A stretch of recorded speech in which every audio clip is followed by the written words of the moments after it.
Okay, good morning, everyone. We are on the record. Today is Thursday, the 8th day of July, 2021. This is a virtual budget hearing of the Department of Housing, Economic Development, and Commerce. In an effort to adhere to social distancing protocols and best practices imposed by the city and state authorities, the city of Jersey City has canceled all public meetings and closed non-essential services as of March 16, 2020, until further notice. As a result, this virtual budget hearing of the Department of Housing, Economic Development, and Commerce will be held virtually as a video conference with public access. We had a scheduled 10 a.m. start. The clock on my computer is showing 10:11 a.m.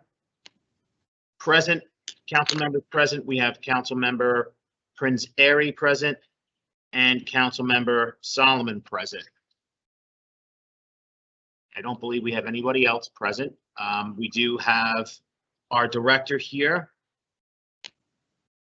and we have members of budget and some council aides with us. So with that being said, in addition, at the time of its preparation, the notice of this meeting was similarly disseminated on Friday, July 2nd, 2021 at 1 p.m. to the Municipal Council, Mayor, Business Administrator, Corporation Council, and the local newspapers, and posted on the city's website, so I can certify as to our total compliance with the Sunshine Law. I am now going to turn it over to Councilman Solomon, who is chairperson, chairing the virtual budget hearing. Okay. Solomon? I appreciate it. I think Director Gillon, I think if it works on your end, if you want to, I think you have a presentation, you want to go through that first, and then we can kind of ask questions and go from there. Sure. Let me just share my screen.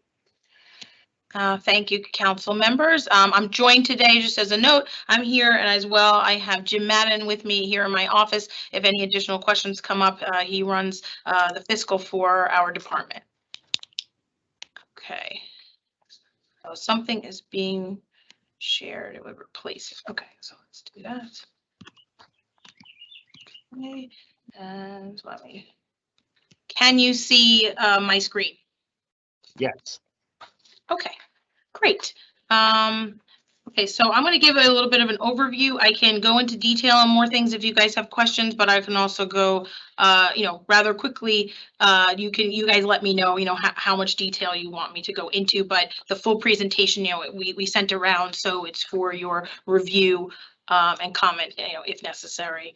An overview of our organization chart here in the department. We have 8 divisions, as you all are very well aware. The only, I would say change or more recent addition to our department is the Division of Affordable Housing, which was started last year. And so that does impact the budget as well this year. An overview of the budget over time and our staffing over time. There was a reduction. Actually, I'll go to this slide, which is even a little bit better of an overview.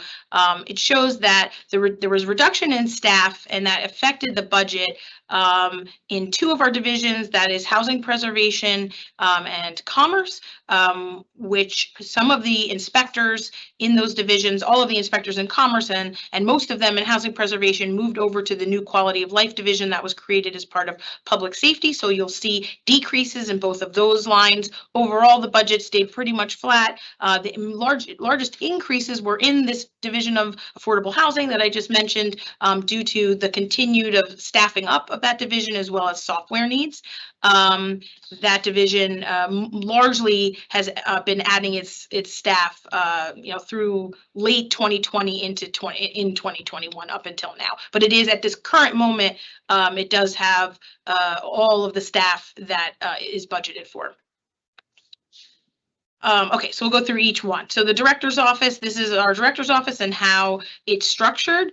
We do all the things that come out of the normal directors, all the director's offices, HR and the finance and operations. And as you can see here, this is, how we organize it.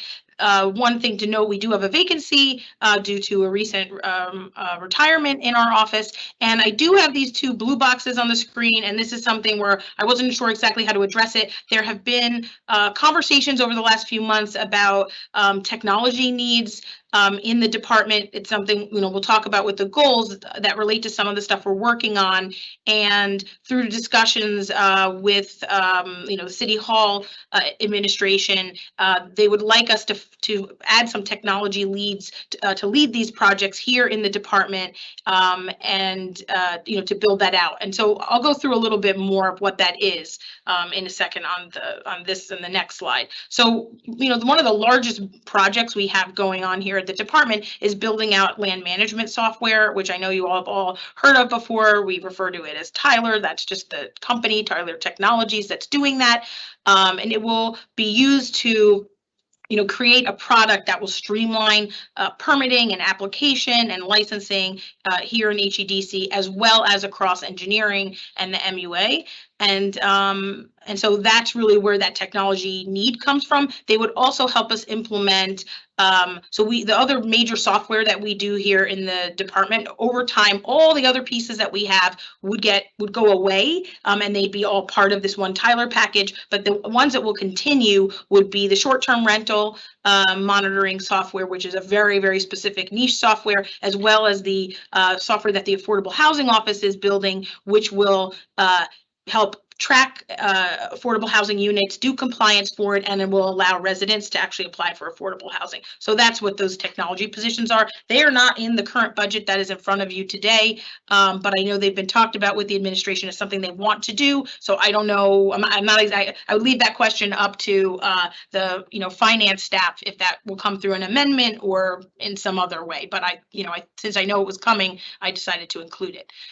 The other focus of what we've been doing here in the director's office is always working with our divisions to both increase communication with our residents. So of course, through the pandemic, increasing specifically digital communication and making it easier for people to apply online has been very important.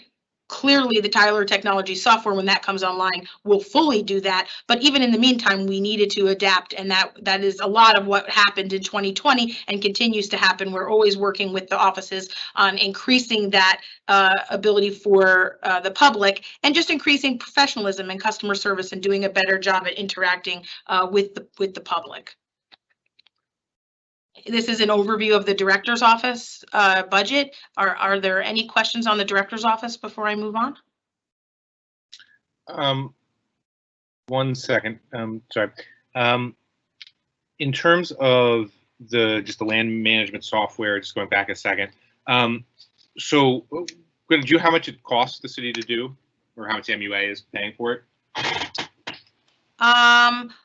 I don't know if I have the total. It's something I certainly can get for you. The contracts were directly with the MUA, and then there is an ongoing maintenance contract. I don't want to give you numbers that's wrong. I believe the ongoing number is in the maybe $150,000 a year range, but I don't remember the upfront number. I can certainly get that information for you. Okay, that'd be helpful. And then I'm just pulling up the director's office for a second. Sure.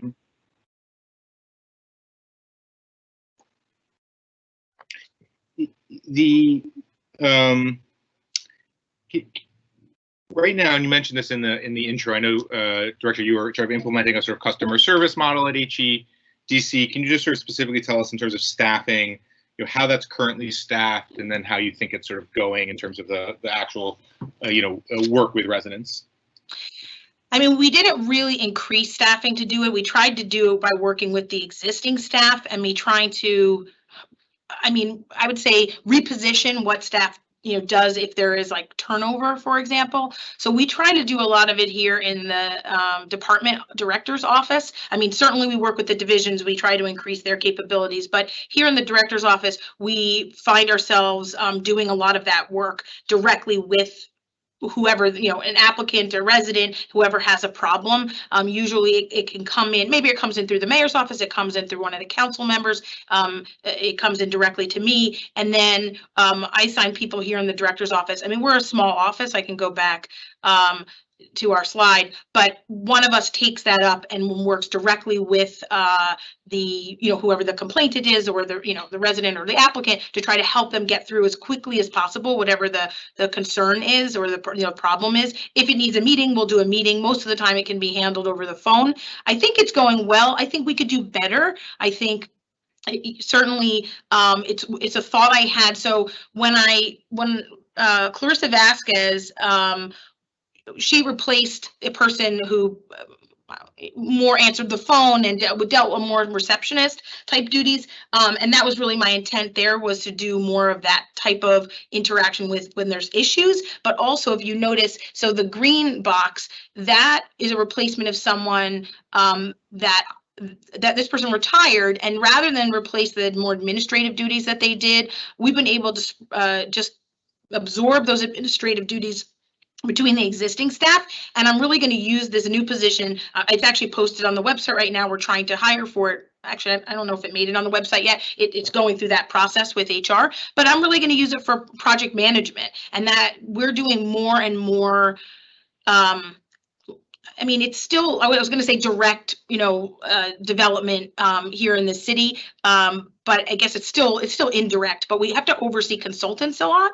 And that's something that the director's office hadn't done at least when I got here. So Sanjeevani Vidwans, who came on the team, certainly has been amazing at helping with that type of stuff, with her experience in construction management. But we have so much of it, and we keep increasing what we're doing. I mean, all of you are familiar with things like Bayfront, and we're doing stuff at Canal Crossing. And then, we recently announced what we're doing with, Path Side and the Lowe's. There's so many touch points that in the past was not done out of this office. And so what I'm finding is I need more people that can go to those meetings on a weekly, sometimes more than weekly basis, and help those projects move forward. And all of that, like, the more we can be involved is better for the city. It gets the projects done more quickly. It helps them find where the stumbling blocks are, whether it's a state agency or whatever it might be, and including our, just our developer-driven projects, here in the city, helping them, get built, faster and have less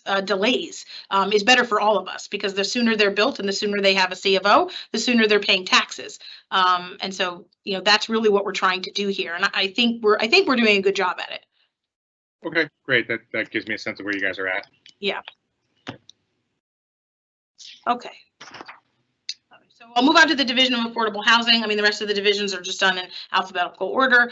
This is a small office. It's a new office that was created last year. As I had said, we found our director last year, but most of the staff that we've built out, that's listed here, was built out, kind of in the change of the year and in 2021. They're a small team, but they're monitoring. I think we can go through what they've been doing. They are. We keep working on how much they're monitoring. I mean, this is really the goal of this office, is to truly monitor the stuff that was falling through the cracks and that wasn't being monitored before. So when the division started, they took over monitoring 91 units from the former OTAC, right, Office of Tax Abatement and Compliance. Currently, they're monitoring about 392 units. Some of those are still in construction, but we have agreements, and they're, have complete monitoring agreements.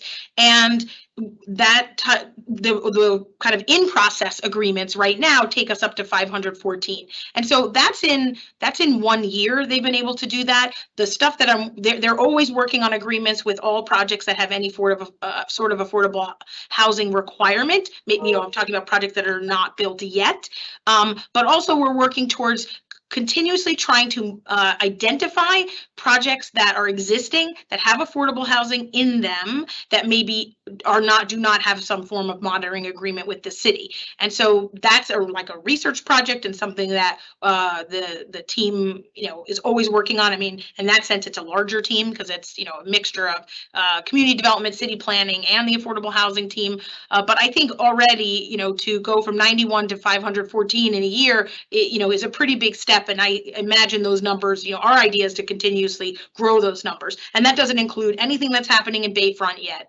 And this team also, as I had said, is building out an affordable housing software. And that software is going to be a very important way to have a more transparent and public view of what are those units, where are they, which ones of them are built, which ones of them are coming, when do we think they're coming, and how do you apply, and that will be how the compliance is done as well.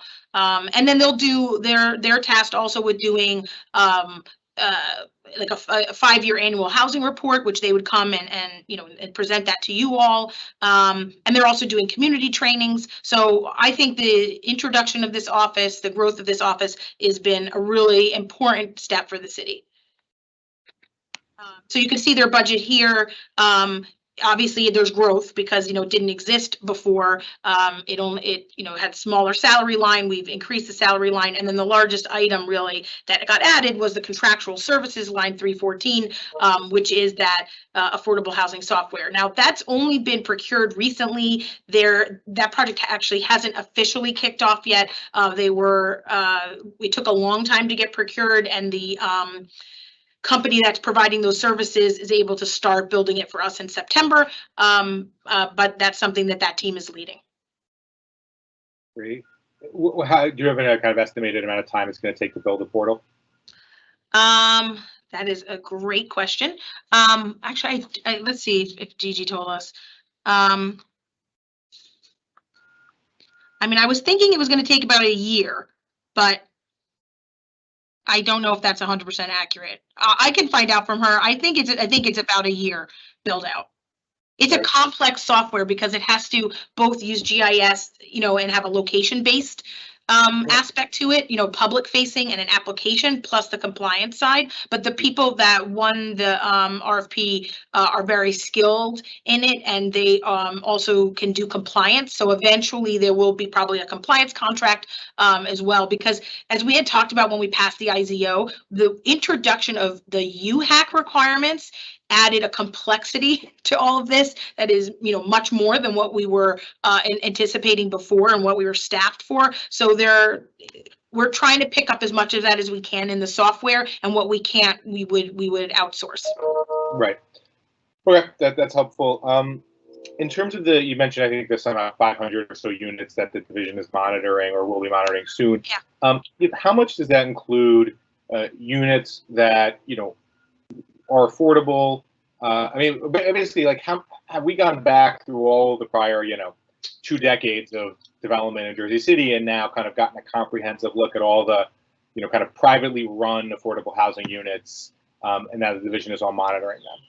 Yeah, that's the research part that I'm talking about. We certainly have started doing that. We have this big spreadsheet where we're trying to track all of that stuff down. I think that though most of the change from the 91 up to the 300 plus and then eventually 500 are more about newer agreements that they're processing. There hasn't been a huge back look, and that's something that I've been speaking to them about trying to focus on in 2021 is like we have these lists, so it's not 100% identifying, like we have the list, but we have to go into those lists and figure out. It's a problem of trying to separate which ones have monitoring agreements already, whether they got their money from community development or HMFA or something like that, and which are those ones that fell through the cracks that you're speaking about, that were privately done. Maybe they went to the zoning board, right, and they did it voluntarily. They don't maybe have an agreement somewhere, and that we're missing that monitoring, and that really needs to be the focus of the next year. Got it. I think they've been still trying to catch up with projects they know are coming online, and they want them to have affordable housing agreements, and they want all that set. And it is such a tiny staff, as you can see. This is really one of the only things in the budget where, if you look at the actual budget spreadsheet, I had requested an additional person in this office. It was budgeted in 2020. I requested it for 2021, but it didn't make the cut into the introduction. So this is an office where, more staff helps. We can do more. If we don't have it, we'll still do it. We're not going to not do it. It just takes longer. But we're doing the best we can with that small staff. Got it. That makes sense. Okay, those are all my questions on the affordable housing office. I don't know, Councilwoman, if you have any questions, or all right, just move on to the next division. Let's move on to the next division. Okay. Okay. All right. So this is city planning's org chart. I think you guys are familiar with this. It's mostly broken down to staff that does more, planning, as we call it, the land use planning and the transportation planning, historic preservation, and then our administrative team. We are fully staffed in city planning right now. One of our staff members, though, as a note, is on leave to the fire academy. But other than that, we're fully staffed. And actually, one thing to bring up, which is really not budget related, but it's still exciting to me, is that Liz Opper, if you have worked with her, she's our urban designer on staff. She has an assistant planner title because there really wasn't a great title for the type of work she does.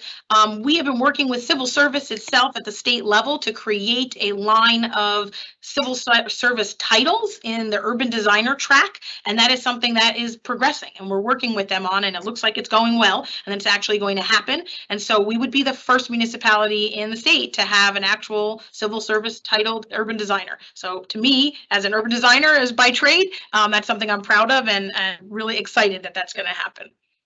That's great. Just some of their metrics. Planning board, despite 2020 and the pandemic and all the things that we know could have slowed things down, city planning did a great job. I think they only missed 2 meetings when the pandemic first hit. They were back up and running very quickly. We continued to approve significant amount of dwelling units, so about approximately 6,800. If you look at the apps heard, there were less apps heard in 2020 versus 2019, but the amount of dwelling units approved actually went up. So that just tells us that there are some bigger buildings and less smaller buildings. This is specific to the planning board, though, and not the zoning board, which the zoning board does typically hear the smaller buildings. There were, this breaks down all the different types of applications that were heard, the amount of redevelopment plan amendments and area need studies. And then there was one master plan adoption and reexamination, but as you know, we also kicked off the master plan process as well. So the zoning board saw a little bit less, less. It didn't increase the way the planning board did. It approved less dwelling units than 2019, and less apps were heard, but there still was a lot of activity. There were 738 dwelling units approved, 77 cases heard, and the apps heard it's in line, I guess, within the prior year. And HPC took in 370 applications, and this is the breakdown of the types of things that that they, their output. I know you all are always interested in what's happening from a demolition standpoint. So the yellow box are the demolitions applications that came in, and then the other side is the determination of significance, which people can do like prior to submitting a demo app. And so what you see is that I know there was a lot of concern back when we passed this that it might slow down development and be overly restrictive. But what we see is that in general, most of the projects are still approved for demolition, and it hasn't slowed things down yet. It still allowed us to save some crucial buildings throughout the city. Overall, you can go through the overall. I'm not going to go through every single thing on here, but in general, as you know, the biggest thing that we're doing is the master plan. That has been a huge challenge for the planning staff with the pandemic. A master plan is all about community engagement and being in the field with people. And I think they did a great job of trying to come up with other ways to engage, but I think that has been a very big challenge. We want to be on the ground with people. We want to be at, their public events, and now they're back out there. They're doing them, more recently as it's, been safe to do so. But I think it was very hard to do the master plan with the pandemic going on. There is also, so we completed an interactive zoning map. I don't know if any of you have had a chance to use it. There are links to it both on the zoning city, the city planning page, as well as the zoning page of the city website. And I think that's very helpful for residents, people wanting to develop. You can click on a piece of property. It will tell you tax information, zoning information. It will give you the link to a redevelopment plan or where in our ordinance the zoning is. And so again, we're always trying to figure out ways to to be more transparent and to share information with the public. That all of that information will also be in Tyler, and we'll probably phase out this map when we have Tyler, because it will also be able to do that, but we didn't want to wait till then. Okay, so we'll go on. So the master plan will be completed this year, in August 2021. There'll be a presentation regarding that. We're building a 3D map model of the city to help proposals have a place to show the proposal in context, and that we hope to finish this year as well. And that will, change the dialogue with communities when when a developer's presenting a project. Working on some historic work in Ward D and Ward F. This is the city planning budget. I think it's, not a lot going on here. It's pretty much even. Do you guys have any questions about city planning?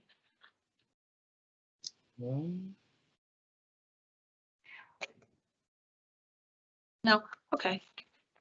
Also, here's the land use boards. So there's a small budget for each of the 3 land use boards. In the past, that has usually been the largest item is the attorney and stenographers that cover them. There was money in here for food in the past because they were live, but then obviously that money was not needed in 2020. But these budgets as well are pretty straightforward. I guess the only I have sort of 2 questions. Yeah. One is, do we have any numbers or metrics on how quickly historic district applications are sort of heard and approved? Yeah, I mean, that's something that Tanya and I talk about a lot. It is very hard to track that type of stuff with the systems we have now. I mean, the systems are Excel spreadsheets and folders. So that's one of the main reasons that, not maybe one of the main reasons, transparency and working with the public is probably the main reason, but one of the top reasons that we're building Tyler is it would allow us to do those metrics that it's nearly impossible to do it now. I don't really have that data.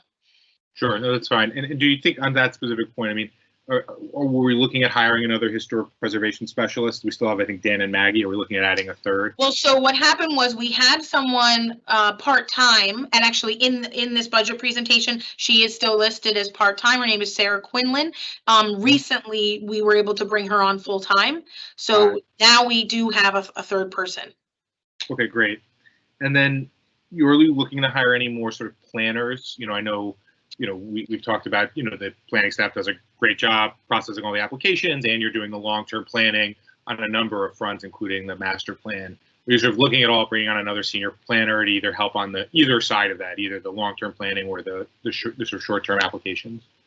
So I would say we did hire someone recently, but it was a replacement. So Mr. Francisco Espinoza, which is on the slide, he replaced Erica Baptiste, who left the New Jersey area. So we did replace someone. We did not expand the staff. I would always be happy to expand the staff. I can't say I wouldn't be happy with that, but we did not request expanding the staff at this time. I think, we really looked to try to stay even as much as possible in the budget. This year with everything happening with the pandemic, we wanted money to go to that, but I'm not going to say that HEDC and city planning would be unhappy with an additional planner. Of course, they can always do more with more staff. We feel confident, though, that we can handle what we have now with the current staff. Got it. Okay, great. That's it on my end. So just one more question then about, and Director, you had mentioned that you're doing historic work in D and F. We have the new-ish district in Ward B over by Lincoln Park, plus all the downtown districts. Do you guys envision for, moving forward that you'll need another person for historic preservation just to make sure that the applications are being processed in a timely manner? Because I know a lot of that work ties back to people's contractors and getting the work done. And so I just want to make sure that you guys are set up for success that way, and that residents don't get caught in an accidental backlog. Yeah, it's a good point. The reason we're focused on Ward D and Ward F at this time has to do with the historic surveys, that they're really out of date. We have, I don't know if any of you are familiar, but there are these phase 1 and phase 2 surveys. And when they are, especially for, say, like the demolition applications that are things that don't relate specifically to a historic district, they look to those surveys and they're really out of date. So it more had to do with like areas that are a preserved historic district got review or had review, like the new historic district in Ward B, but those in Ward D and Ward F, those parts of the historic survey, both of those are identified as areas where we're noticing the most demolition permits, and we would like to update the surveys. Also, they plan to do an update of the historic preservation element of the master plan in the upcoming year. I mean, sure, I would love another historic preservation staff. I certainly think it would help speed things up. We did not request it in this budget, as I had said, is trying to keep things flat as much as possible. Absolutely, another staff member would help things go smoothly. As you see from the numbers, you know, they process an enormous amount of volume. Obviously, they're not all the same in terms of what the requirements are. Some are very simple, you know, some sort of a quick renovation type thing in the house that someone can process, you know, very quickly. But as we know, some of the applications are quite complex and can take weeks, if not months, to work on with applicants. And so, yes, it's hard to do with a small staff. We do, especially with trying to do this survey work and the preservation element, that means there's probably a staff member that's focused on only that kind of long range work. And then that means that leaves 2 people to process all those applications. I mean, you know, it doesn't divide exactly like that, but you know, from a priority standpoint, you know, one might need to focus more on the long term. So yeah, it's tight. Yeah, it's tight. All right, well, thanks for the clarification though for what's happening in the other wards. I appreciate it. Sure. Okay, so then commerce. So the biggest change to commerce, as I had mentioned earlier, was that there were 4 inspectors. We had 2 daytime and 2 nighttime inspectors that covered commerce, and they were moved to quality of life. This is the current staff structure in the Division of Commerce. The revenue from commerce is one of our big revenue generators, so revenue is an important line item in this division. It did go down from in 2020, not unexpectedly, based on, you know, the pandemic. There were, they have some highlights in here in terms of all the applications that were processed. As you know, the sidewalk cafes were a big thing this year. There were 220 sidewalk cafe license issued. There were, you know, this is the breakdown of the type of businesses, the business licenses that were issued. Some of the things that they want to do in the future are, again, work to make applications available online, and we're working between the other divisions to circulate for approval electronically. And actually, that goes beyond the divisions because some of their applications need sign off from, you know, outside the department. And so, you know, that's always communication stuff that we're working on. Tyler will pick all of that up, but we're still working on interim steps. Their budget, not surprisingly, it did go down. It was largely the staffing, the salaries line item due to 4 staff members being moved out. Any questions on commerce? So is commerce, I guess, the commerce tax collection, and who's responsible for overseeing the new kind of commuter parking tax and making sure that that's being collected, that we put in place right before the pandemic hit? Yes, that is commerce, and they are working on that. They sent reminder letters to all commercial parking. I don't know if it was at I'm trying to remember exactly when it was. I think it was at the beginning of the calendar year, and they've been following up with those businesses as well. Got it. Are you able to get us, not now, but, you know, in the follow-up, just sort of the data on how much revenue we've collected specifically from that new commuter parking tax, not Some of the existing parking taxes? I'm sort of interested in, you know, as we're getting out of the pandemic and how much revenue we might be able to get from that source. Sure. Yeah, I can have Maynard pull that. I know that there was a little bit of time to ramp up, you know, from when it was actually passed to when businesses really understood that they had to be paying it. So there was a lot of that, you know, educational aspect of it. So it got going a little bit slow, but I'll check in with him by now. Halfway through this year, we should be in much better shape. That's where we had to send all these reminder letters. But yeah, I'll check in with him on that. Great. Thank you. Director, let me ask you a question. You said with commerce, you had to move out 2 inspectors to put them under quality of life. When the quality of life division was created, we were told that our inspectors had to move to that division. So in commerce, that affected it by 2 daytime and 2 nighttime, so 4 total. Okay, so commerce is no longer responsible for that, or that goes under quality? Correct. Control. Correct. I mean, they still have to communicate with quality of life, you know, because they need, for example, like certain things are truly quality of life. You know, a resident might complain about the sound or noise somewhere. Right. So then quality of life would need to get called and do the sound monitoring because Commerce would no longer do that. But other inspections are part of the licensing process. So for example, there's taxi inspections. Right. So then Commerce has to call quality of life, ask them to come over and do a taxi inspection or schedule it or something like that. But yeah, it was all moved to quality of life. No, Commerce no longer has any inspectors. And so people have to be frustrated. They have to be. I can just see it. They have to be frustrated because once Commerce handled everything, now they no longer handle it and it goes to quality of life, but yet Commerce have to refer them to quality of life. So it's like we added an extra step somehow that don't make sense to me.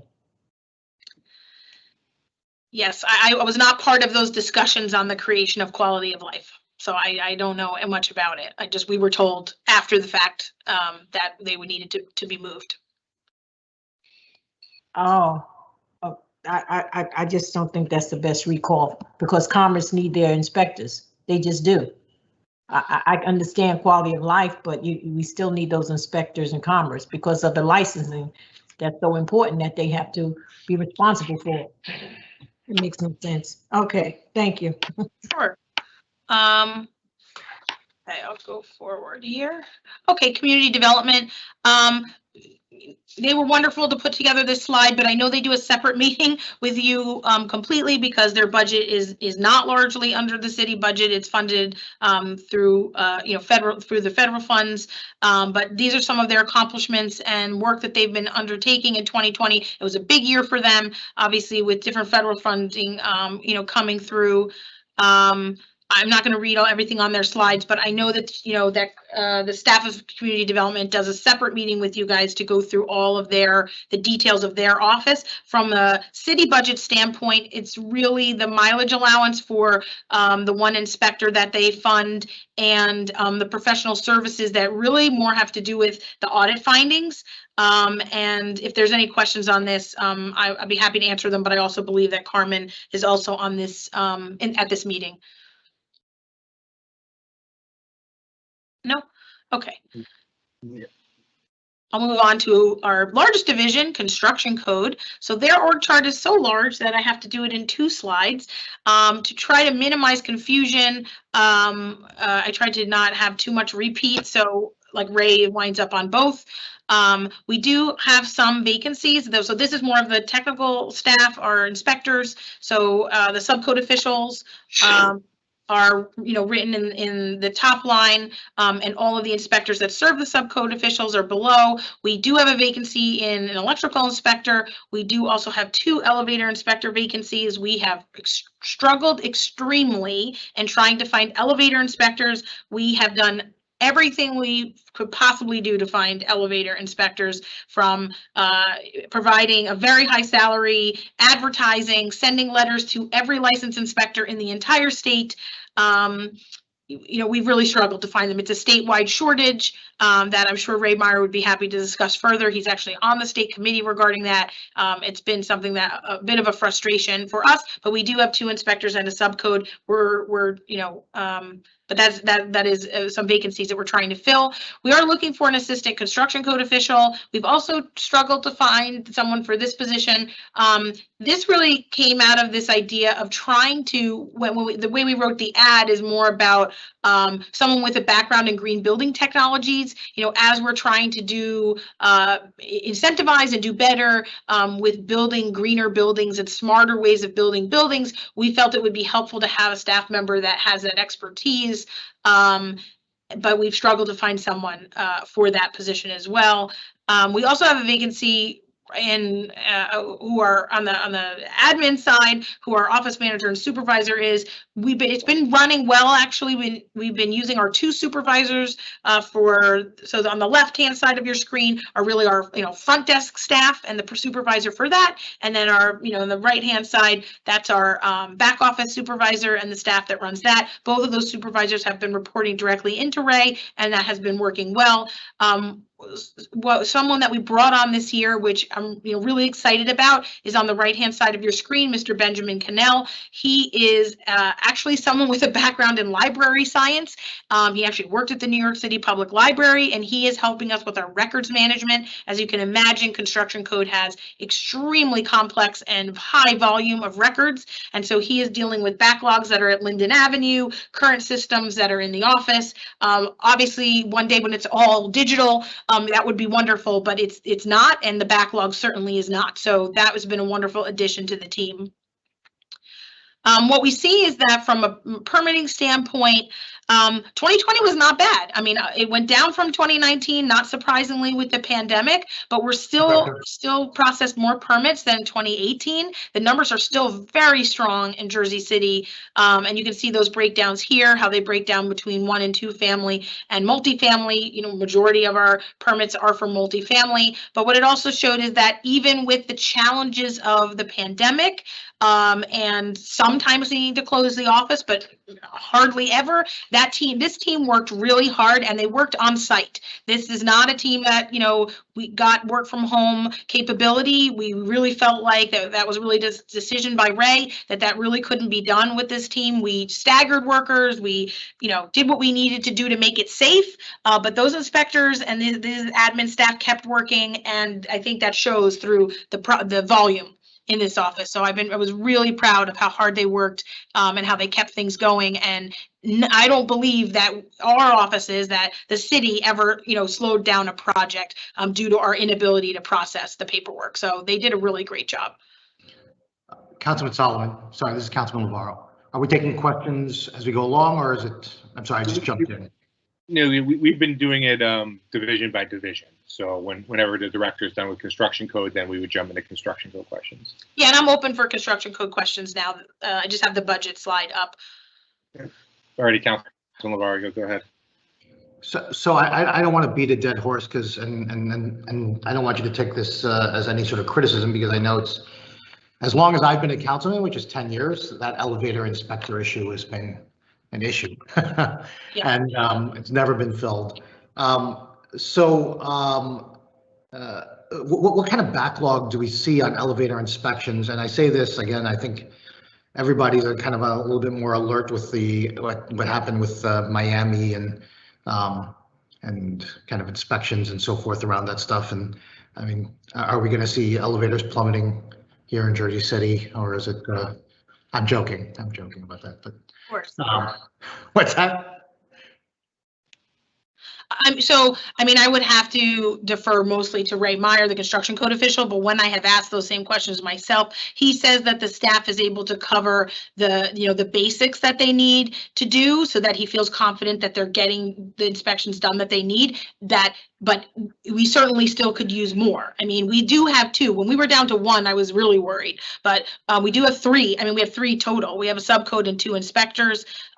He says they're keeping up with the work, but it's an issue. It is an issue. The problem is that it's a statewide issue, or even an industry-wide issue, and it's very hard to solve. Like, there isn't. We've talked about lots of different solutions to the problem, and there really is no solution, because even when we've talked about hiring it out or contracting it out, that doesn't really solve the problem, because the industry has a shortage of inspectors. So we could have concerns about even if we were contracted out, that they could keep up, would be able to provide enough inspectors.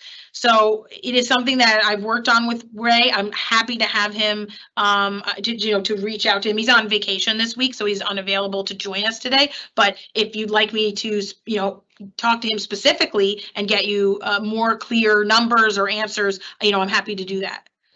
Yeah, I guess the information specifically would want to know is what is our requirement as a municipality in terms of elevator inspections? Like, do we have to do them once a year, or do we do certain buildings once a year, or any elevator once a year, or something to that effect, or more frequently than that? And then and kind of what have we done in the past several years? Like, how much have we done and how much have we not done? Right? Or so where's the backlog there, so that get a better sense of what that need is. Okay, I will get that for you. And we, we take what you mentioned about what happened in Florida very seriously. And I think we're going to be in front of you on Monday, Ray and I, with an ordinance that we worked on this week, actually. Whatever between as this week has, end of last week into this week, and we're addressing that and putting together something to help make sure that Jersey City does not ever have a situation like that. We think it is a serious tragedy, and we're all very concerned about it. So if I can build on that for to both those issues. So on the elevator inspector question, I apologize, my memory is fuzzy here, but I recall the prior BA mentioning that we might have had the option of, in essence, outsourcing the elevator inspections or doing it through a private company, and we've been unable to sort of fill all those positions. Is that something we're actively looking at, the idea of, not having in-house elevator inspectors, but working, kind of with a private company on them? Well, so when we were down to only one inspector, you're right, that's exactly what happened. And we did look at that with the BA at the time that they had decided not to do that. I think that, I've heard the chief of staff mention it recently. I think there is renewed interest in talking about it again. Part of the issue is you can only either fully outsource it or have it in-house. You're not allowed to do any sort of a hybrid. So there are, we like to be cognizant of, like when we were down to only one staff member, that was less of a challenge. It is two now plus a subcode. You can have the subcode remain, and you can outsource the inspectors. But it does cause a little bit of a staffing challenge. But that wasn't. That's not my understanding of why there was any sort of hesitation. But I think it's worth us discussing again. Yeah, I would just say, to the Councilman Navarro's point, I've only been on the council 4 years, but this is the fourth budget hearing, and it is the same conversation, and it sort of feels like, the old definition of insanity is doing the same thing over again and expecting different results. So, it feels like we're maybe at the point where we've tried for 4 years or 10 years to solve, and we really haven't been able to do it. I think the challenge is that I think we have concerns that due to the shortage is not just a municipal shortage, it's a shortage. So I think we have concerns that will we not have the exact same problem? It just will now we're outsourcing it versus, having it in-house. Yeah, I think that's fair. Maybe the thought would be what proposals, I guess, can we get in? What can they offer in terms of, guarantees around timing and things like that? But I just put that out there. And then I guess my other question is, with the ordinance that will be up for, first reading next week, are we going to need new inspectors to be able to handle that, assuming it's passed? Right. Yeah, that's a very good point. So obviously this is all new and we're still getting our head around what the needs are going to be. I do think we will have some staffing needs.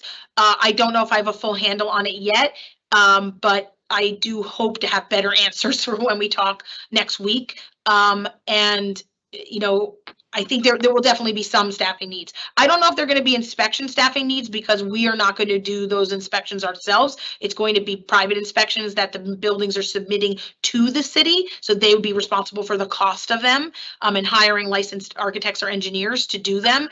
But there's still someone has to review them. So I do need some level of technical staff to review it. And certainly there's going to be heavy administrative burdens because you have to process them all. You have to make sure you're paying attention to who's due, who's overdue. So I do think there's going to be some staffing ramifications, but they might be small, like in the 2 to 3 people range.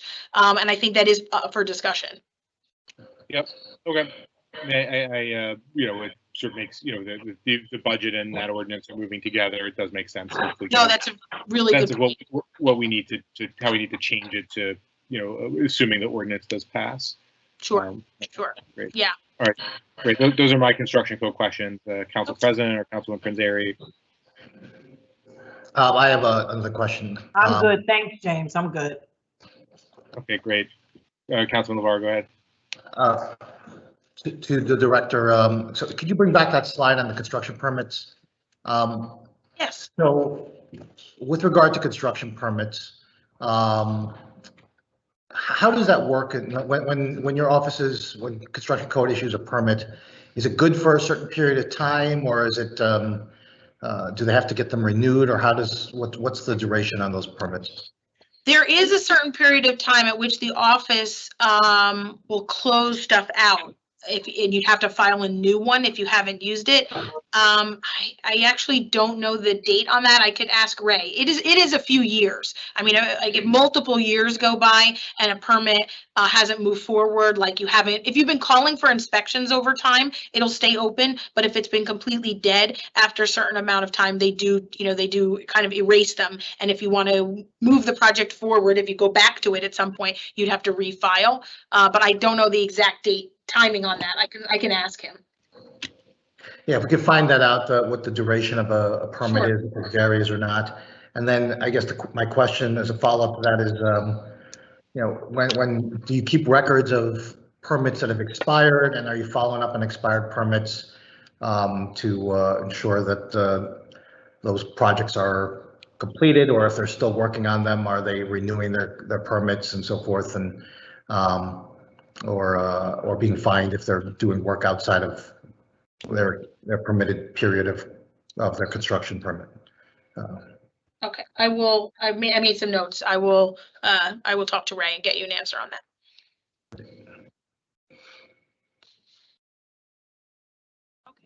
that. Economic development only has 2 staff members. Here's a summary of some of the work that they've done, which largely had to do with assisting businesses with, opening businesses, getting C of O, permitting, any permitting issues, and during the pandemic, coordinating with HHS regarding donations or securing PPE or PPP loans for businesses. These are some of their goals and initiatives for future years. Obviously, there wasn't much happening with the Sister Cities program this year. Anything that happened with that was virtual. Their budget is a very simple and small budget. Do you have any questions on economic development? So just given that Sister City programs are executed through EDC, economic development, I should not say EDC, economic development. I know those flags on Montgomery.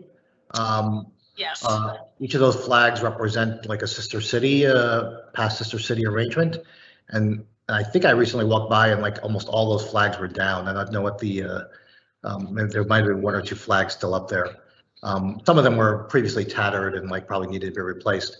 But just want to get a status on that as to whether that's going to be incorporated. If that's budgeted here, we've added several sister city arrangements. I don't think those flags have been raised. If that's still the intention to do that over there, or if not, then and then I guess what is being planned.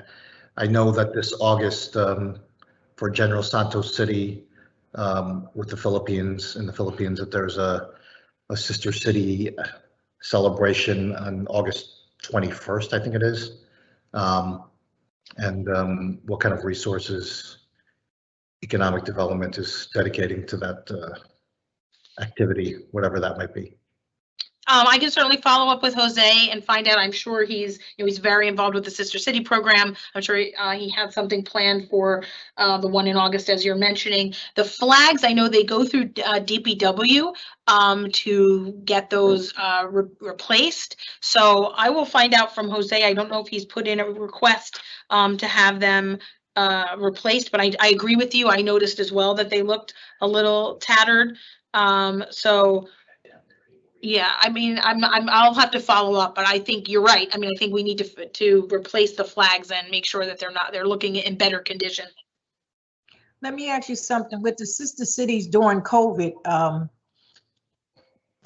what did we do as a city for the sister cities during COVID?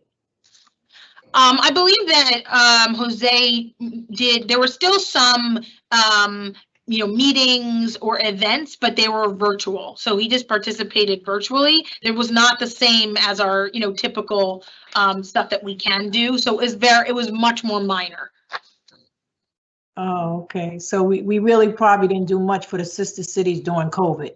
Yeah, we couldn't connect with them to if they needed PPE equipment. We just didn't go that far. all right? I just want to get understanding what the role is, because we partner with these sister cities, and I'm quite sure they're looking for support in various ways. And I know COVID definitely everybody's looking for support. So I just wondered, as a city, because we made an agreement somehow and we did this ceremony to partner with them, what responsibilities did we do during COVID-19 with the sister cities? I just wanted to know. That's it. Not besides meetings. Did we Right. send them any PPE Support. equipment? Right.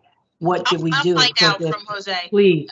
Yeah. Because I just don't want to give those sister cities, the wrong impression, I just don't, because when you partner with people, they're looking for something, especially during a time of crisis. So can I piggyback on that with the council president? So I don't believe anything was done with any sister cities, but I could be wrong about that. I am familiar with kind of Nepal and the Philippines, and what and nothing was necessarily done directly with those cities during COVID. But I will say, in fairness, I think everybody was clamoring for PPE, and we were probably more desperate than some of our sister cities at that time.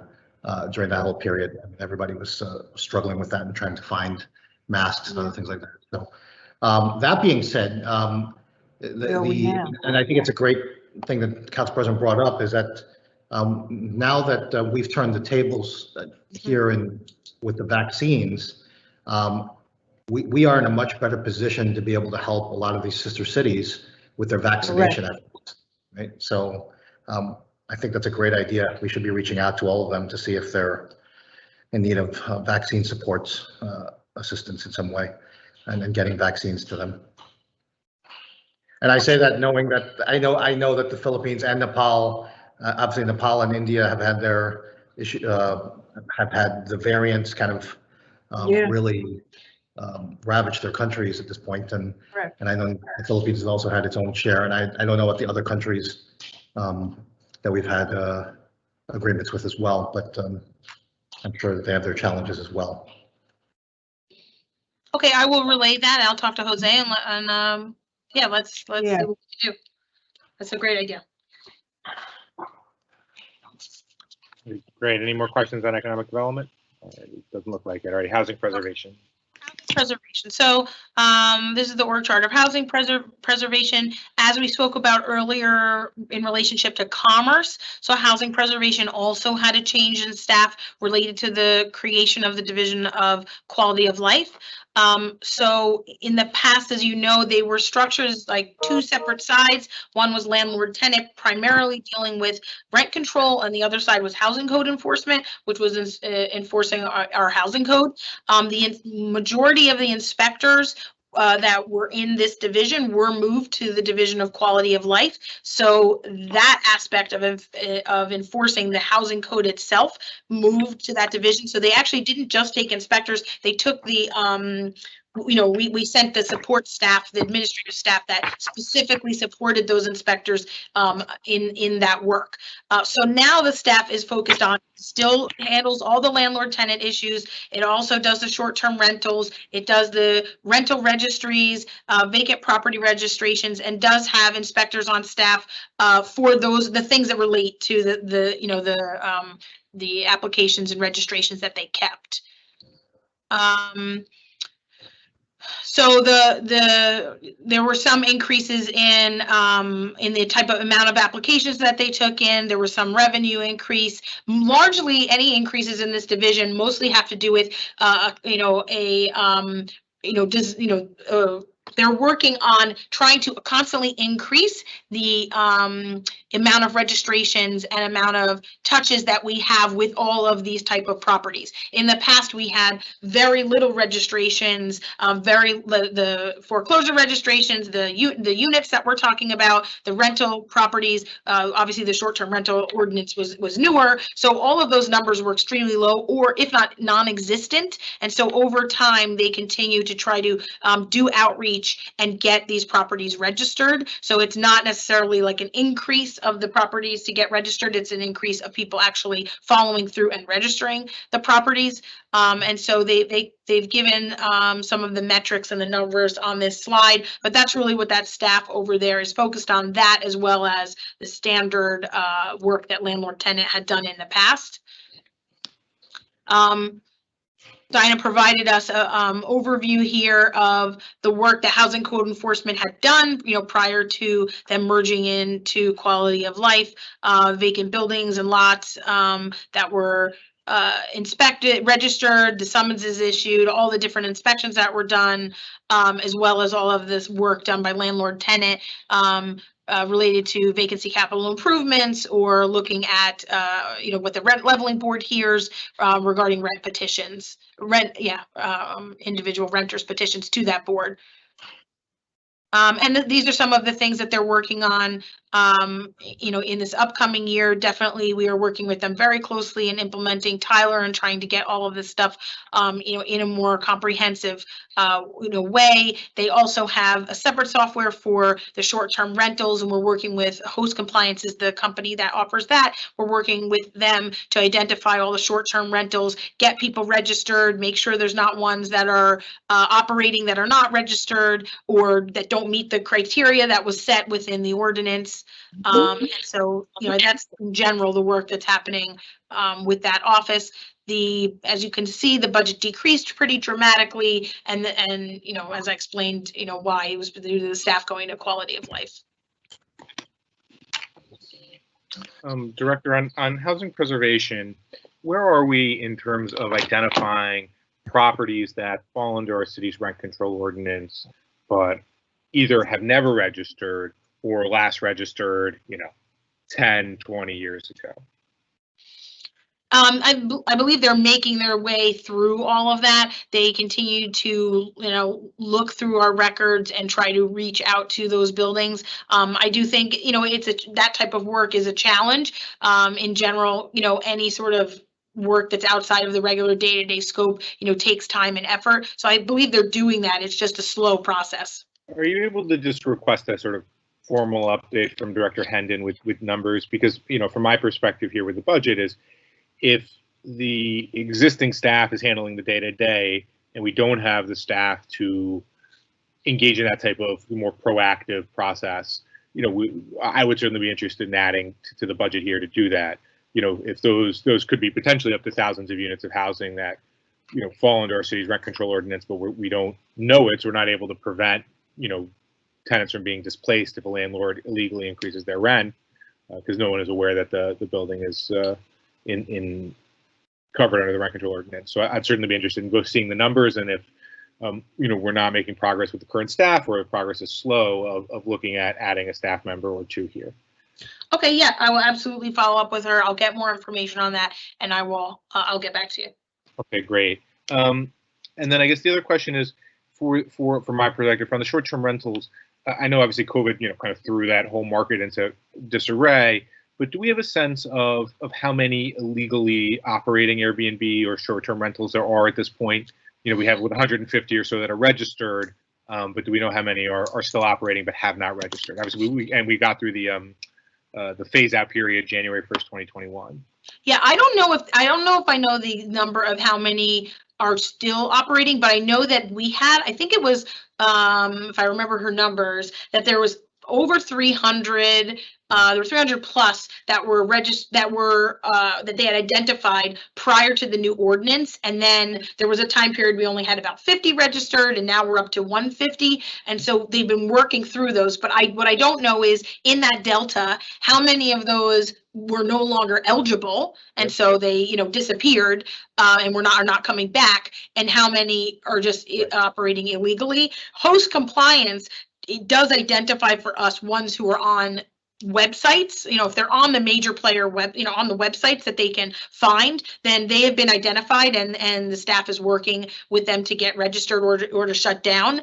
But if they, so I actually think the answer is that there's not many that are in that state, because they get identified by Host Compliance. So what it meant, though, is that it really shrunk the amount of short-term rentals we have in the city. Great. Yeah, that makes total sense. If you can ask Director Hendon and host compliance, they just give us an update on, how many ones they've maybe sent a notice or summons to in this calendar year, and if based on their review of the websites Airbnb and VBRO, how many they think might be operating illegally, some sort of an estimate, that'd be great.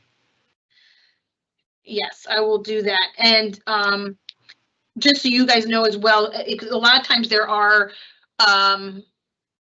not surprisingly, there are units where there's disagreement between the city and the owner, and so there are appeals that come in related to the discretion or the decision that's made from housing preservation related to whether they're legal or not. And so those do get processed. We get formal appeals. They get appealed to the business administrator, but Dinah's been really good about giving full write-ups of her decision. Anytime she denies someone, if they are challenging it, she writes a very detailed write-up as to why she denies it. And then if the appeal comes in, it goes to legal as well. Legal looks at it, makes their determination separately than hers. So there is a whole process to that, and that has continued to play out. I've seen a bunch of those go through, and we've reviewed them. And in many of those cases, they are they're trying to claim that they're not operating a short-term rental, but due to inspectors are sent, it is very clear that they are, right? An empty apartment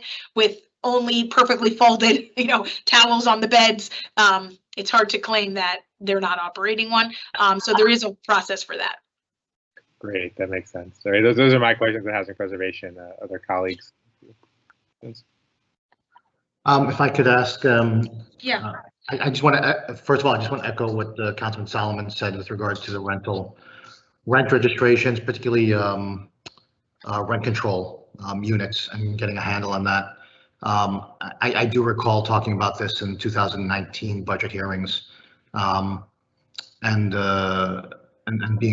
saying then, even at that time, that if we needed more staff to be able to address this, and saying that Director Hendon suggesting that they were on top of it and that they were going to be able to produce those numbers. So while certainly COVID is threw everyone for a loop, but it also at some level gave everyone a little bit more time to focus on some works that weren't being attended to. And so I can only speak for myself, and I guess as Councilman Solomon has worded himself, it's my highest priority to see these rent control units be registered as well, and to get a better handle on how many rent control units we have out there in Jersey City's market.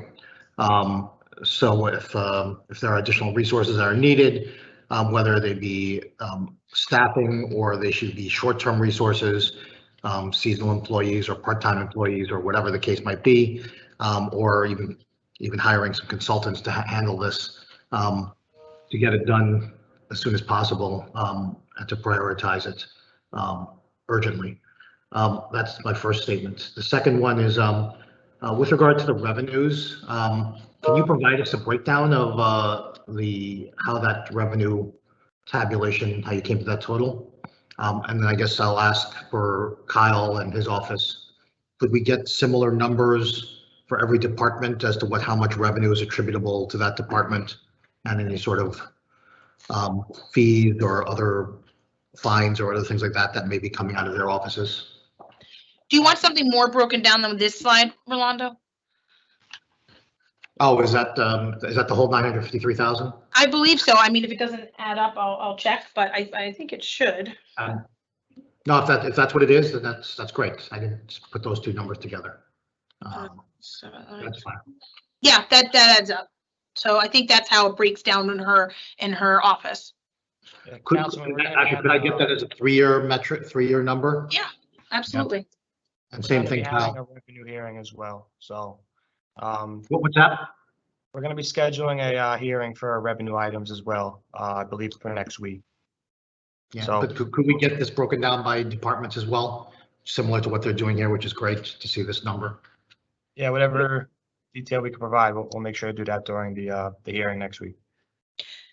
Yeah, we've made a point to try to include these. Like I know for her office, we've included it the last few years. So I'm sure I know she's away right now, but I can probably pull these for you just from even the prior year slides. But we can also do it in like a a nice neat spreadsheet as well. And can you just speak to foreclosure registrations? Is that property owners registering to I'm sorry, No, that's it's the companies that when the banks foreclose on a property, they still have to register with the city. So it's the bank. So 544, which is on this list, is the number of foreclosure. That's 2020 for the year 2020, or is that? And That's then my understanding.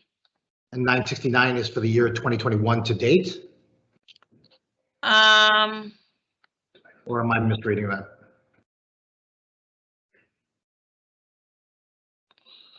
Let me find out for you. Let me find out for you. I'm not sure. Could I get a 5-year focus with kind of to date through 2021 on that? 5-year. Yes. Okay, yes, I'm happy to do that. Okay. May I continue? The chair is Solomon and Prinzeri, is that? I think I'm the chair on this one, but yeah, keep going. Okay. Going back to your landlord-tenant relations, you said had 137 illegal rent petitions. That means that somebody's saying that they were overcharged on their rent based on rent control. Is that correct? Yes. Okay. And that's for year 2020. Is that number? Yes, correct. These are 2020 numbers. Could I get a 3-year tabulation on that as well? And are we seeing an increase in it, or it says decrease? Well, specifically a decrease, I think, because she's saying is that there was a citywide rent freeze, so that we saw a decrease because of that. But I agree with you that we're likely to see something in the trend. If we look at the trend, that especially as those rent freezes end, I'm sure we will go back to having more of those. Okay. And then could we get a number on the disposition of these 137 rent petitions? Like, were they found in favor of the renter, or was it, I don't know how those are handled or how they're classified. They're at the rent leveling board, but yes, I'll ask for that as well. Could we also get for the capital improvement applications, what the, for both vacancy capital improvements and the capital improvement applications, what the disposition of those applications were, the numbers on that? Okay. Yeah. And that's like they're either approved or they're denied for those capital improvements. Is that pretty much how that goes? I think they can deny certain aspects of them and change I think they can also adjust the number if they feel like they, added certain things in that are not correct. I think there's some discretion there when they look at the detail. Okay, that's all the questions I have at this time. Okay. Yeah, I'll get you more information on that. She does provide me a more detailed report that I'm gonna look at as well. Maybe that will be helpful to answer more of these questions as well. But and maybe next year I will bring Dinah specifically because I know she knows, she has all these answers for you. And so we'll do that in the future. Great. Any additional questions on housing preservation? I think we're good already. Zoning, I think. Okay, Z is so our last department or division, excuse me. correct. This is our last division. The way the zoning office is structured, it has a front office that mainly handles the intake, a back office that processes applications, and then it has a group of inspectors that go out in the field. Nick put together all of his numbers. We do compare them here over time. I've been trying to, with many of the divisions as much as possible, continue adding to these slides each year and not take anything off. I think at some point we may run out of some room, but we've been able to continue to do that. So it shows over time from 2015 to today, the different types of applications that are submitted, and then he also provided for you the revenue for each of the different type of application, which might be helpful for what you're looking at. And let me go to their budget. There is, it's a there's minor budget changes in their budget. Nothing of note.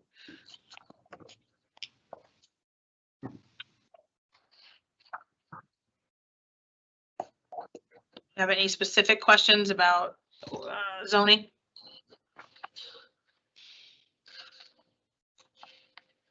I do not. Mm-mm. Okay. Thank you very much. I'm going to stop sharing. Let me see how to do that.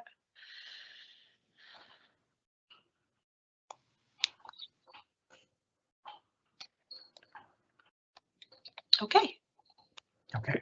Thank Before we you. close out, Director, thank you for your presentation. I just want to make one other comment and more for the BA's office. And so I want to thank you for your organizational charts. They were great. They're great. And I also should have said that yesterday with HHS.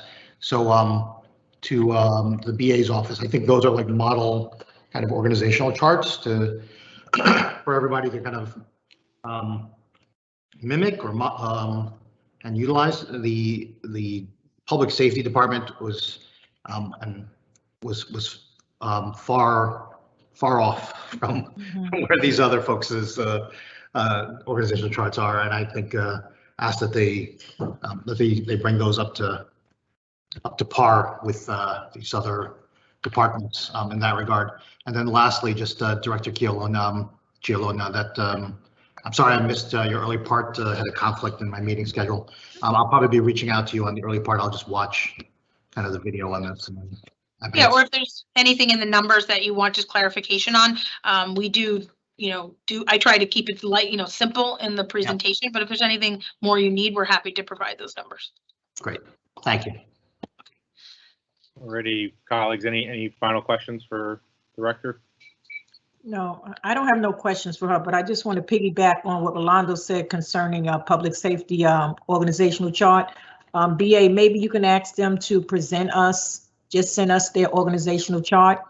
I'm quite sure there's a format in the system that everybody is really following because you can see it with the presentations, so maybe someone needs to go over there and show them how. I don't know.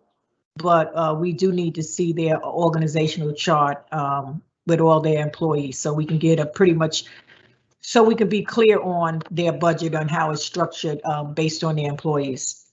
They have time to do it. I don't think the BA is on, but Oh, okay. there were requests to every department earlier in the year to provide organizational I know. charts specifically to the mayor's office. And I know they Mhm. have someone in there working with the departments on getting Mhm. those uniform and Mhm. cleaned up. So Yeah. I'll follow up with the mayor's office to see if they have anything updated for, public safety and whatever other departments presented already. Okay. I agree. Anicia's was great. I appreciate that, Kyle. I believe it's public safety, their whole division over there. They were the only ones that I remember correctly. Yep. Already, Thank you. Yeah, Director, thank you for a great presentation. So I think, Clerk, if you're ready, I can make a motion to close the hearing. Before I do that, Councilperson Solomon, I just want to record for the record, Council President Waterman arrived at 10:18 a.m. and Councilperson LaBarre arrived at 10:47 a.m. So we had 4 council members in attendance at 10:47 a.m. With that being said, may I have a motion to adjourn at 11:28 p.m.? Motion.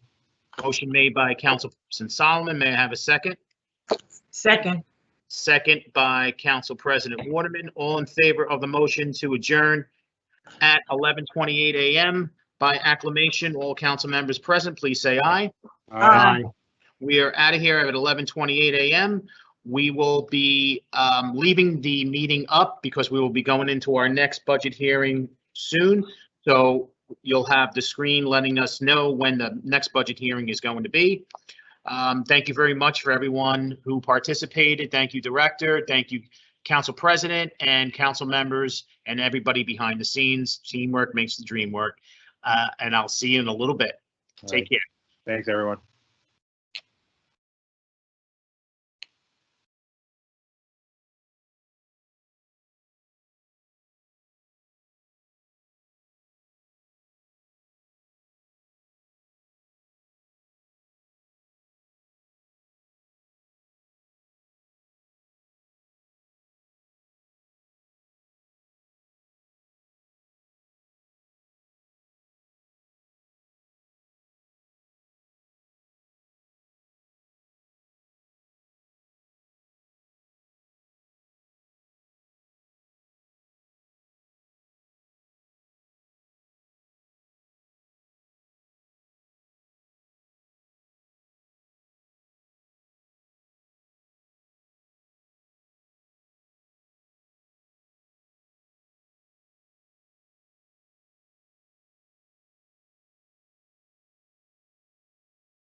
It's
So there I am. And yeah, this is no available camera found.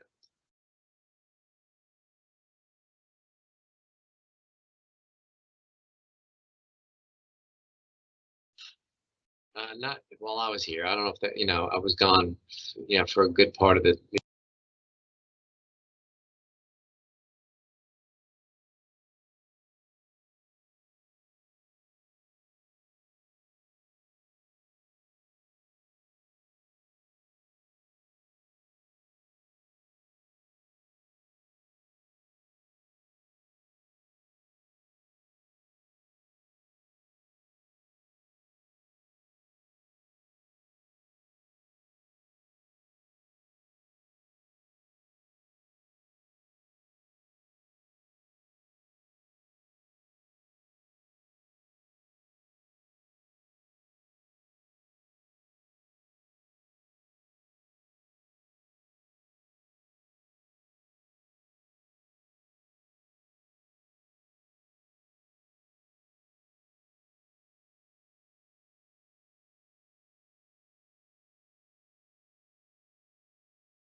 found. So this is this. Sorry, the IT person told you.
Would the caller at 281-253 please identify yourself? Hi, this is Gina Abuan, Office of Tax Abatement and Compliance. Okay, thanks, Gina. Thank you.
Thank you. Sorry, Council, I was in the wrong link.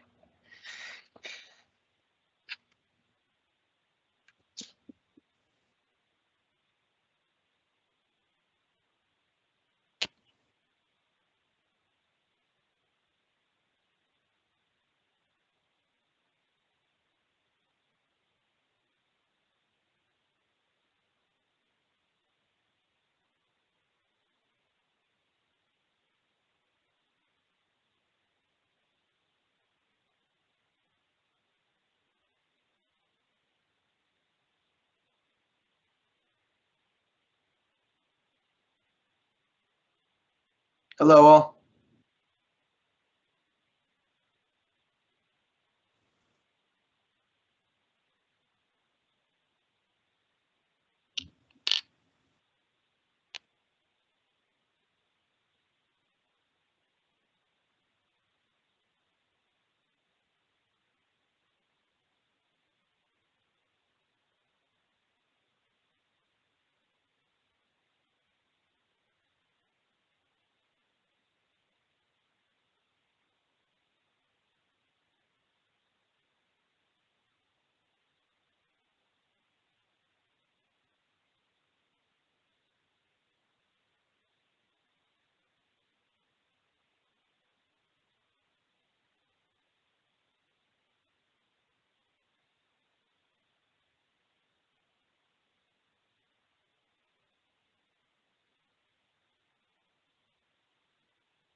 Hello, everyone.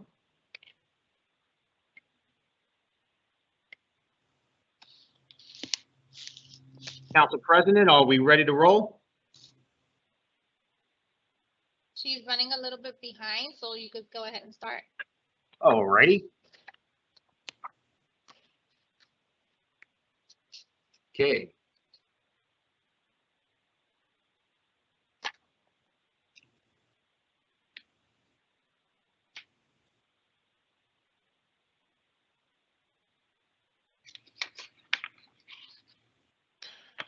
Okay, good afternoon, everyone. We are on the record. Today is Thursday, the 8th day of July, 2021. This is a virtual budget hearing for the Department of Administration. In effort to adhere to social distancing protocols and best practices imposed by the city and state authorities, the city of Jersey City has canceled all public meetings and closed non-essential services as of March 16, 2020 until further notice. As a result, this budget hearing of the Department of Administration will be held virtually as a video conference with public access. We had a scheduled 2 p.m. start. The clock on my computer is showing 2:03 p.m. May I have a roll call for the commencement of this budget hearing? And I see we have Councilperson Solomon present. Are you the only councilman that's present at this time? I do not know. I think so. No. So when other council members join, I will mark them present as they join in. So with that being said, we have one council member present at this time. In addition, at the time of its preparation, the notice of this meeting was similarly disseminated on Friday, July 2nd, 2021 at 1 p.m. to the Municipal Council, Mayor, Business Administrator, Corporation Council, and the local newspapers, and posted on the city's website so I can certify as to our total compliance with the Sunshine Law. All righty, I'm going to turn it over to our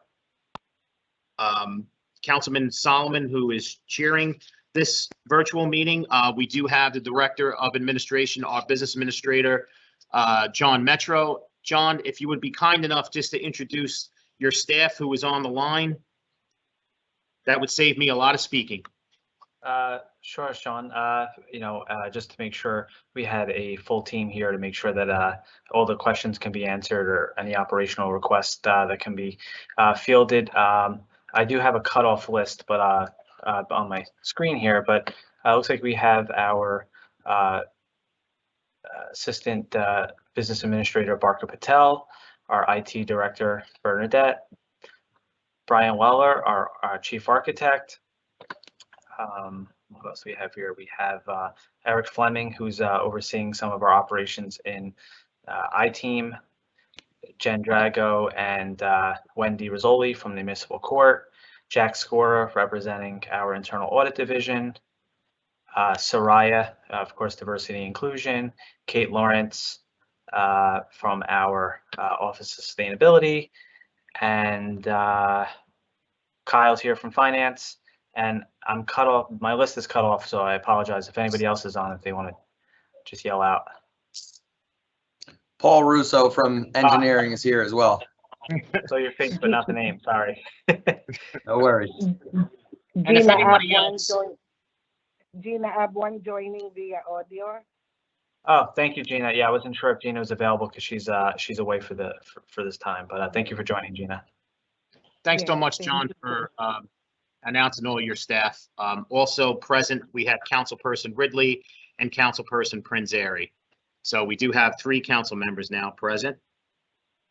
And I know Council President Waterman will be joining us shortly. All right, so I'm going to turn it over to, is it Councilperson Solomon who's chairing this, or is it Councilperson Prinzary who's chairing? I believe I'm chairing this one, yeah. I'm sorry? It's not me. It's me, Okay. Sean. Okay, Councilperson Solomon, I'm sorry. I'm going to turn it right over to you. No worries. Thank you, everybody. BN, let me just turn it right back to you. The only thing I will say is we have until 3 for this hearing, and your administration has just a ton of different divisions. Sure. So we'll I think try to be efficient through this conversation. But let me turn it over to you. And I don't know if you want to go, if you have a PowerPoint and you want to go division by division, or what your preference is.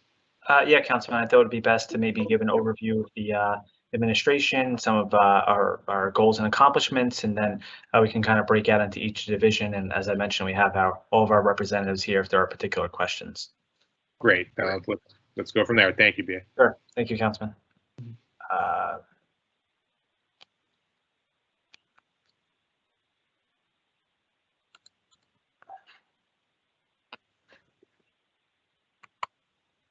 Are you going to be sharing your screen, John, for the PowerPoint? I do have a PowerPoint, yeah. Okay, so Amanda, can you unshare your screen? So, yep, thank you so much. And John, you should be able to now share your screen. Okay, 1 second.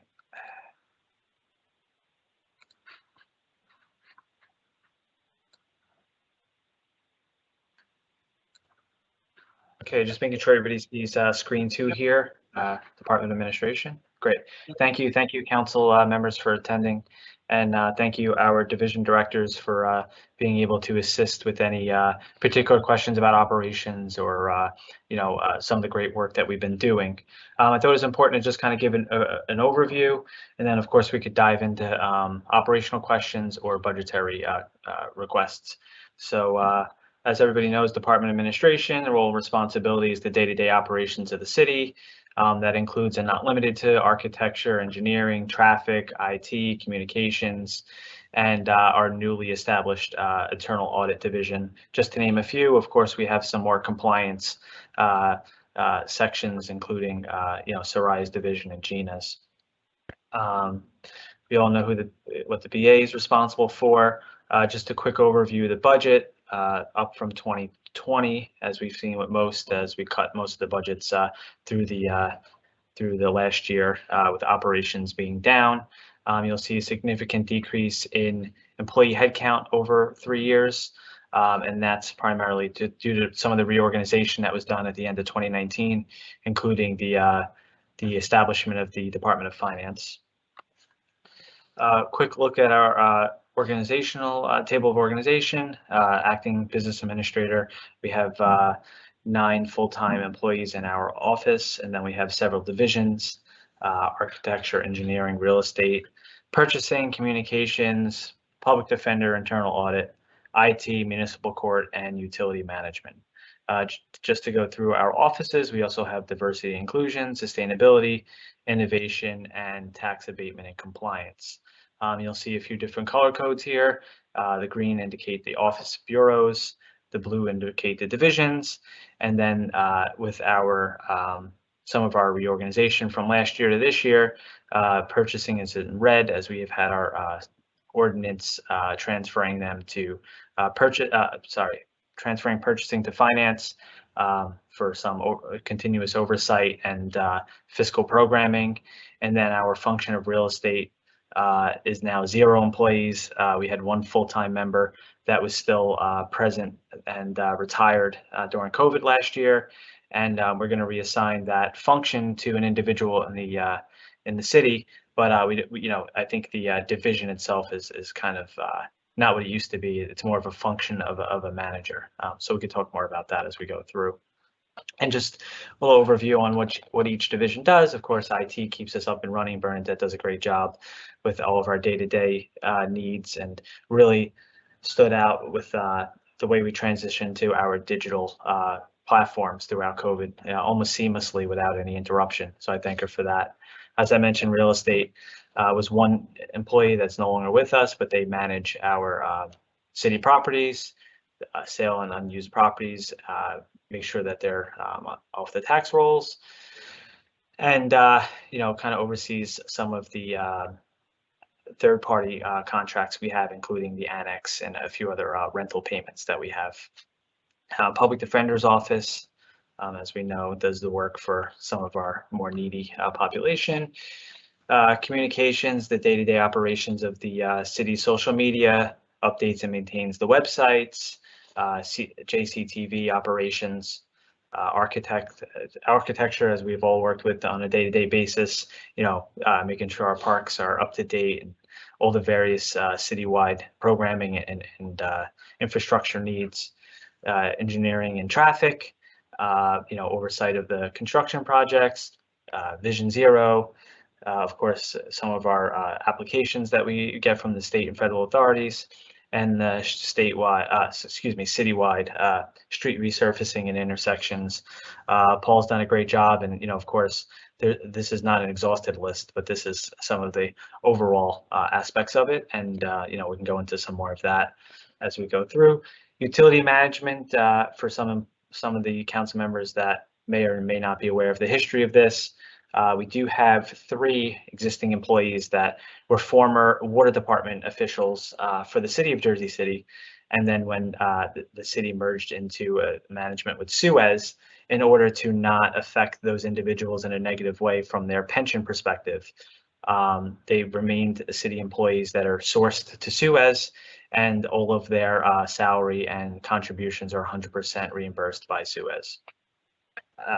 As those 3 individuals leave, we'll no longer have the utility management. It was never the city's perspective to add additional people. It was just that we didn't want to make sure those individuals were hurt by a managerial decision.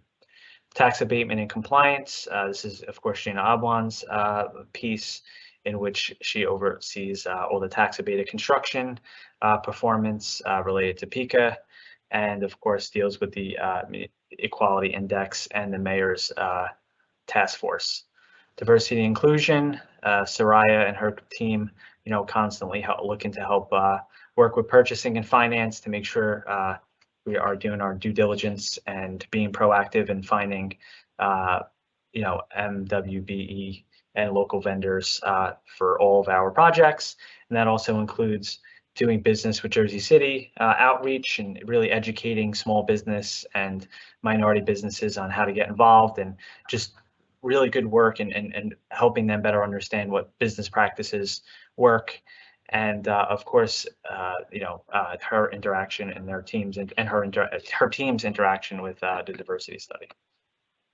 Sustainability with Kate Lawrence, of course, improves the city's operations from a sustainable position, green infrastructure projects, tree canopy work, all that, great stuff. As we have on our second reading for the next council meeting, she's been heavily invested in the ESIP program, which is obviously going to be big for the green infrastructure of the city, and actually is a cost benefit to the city.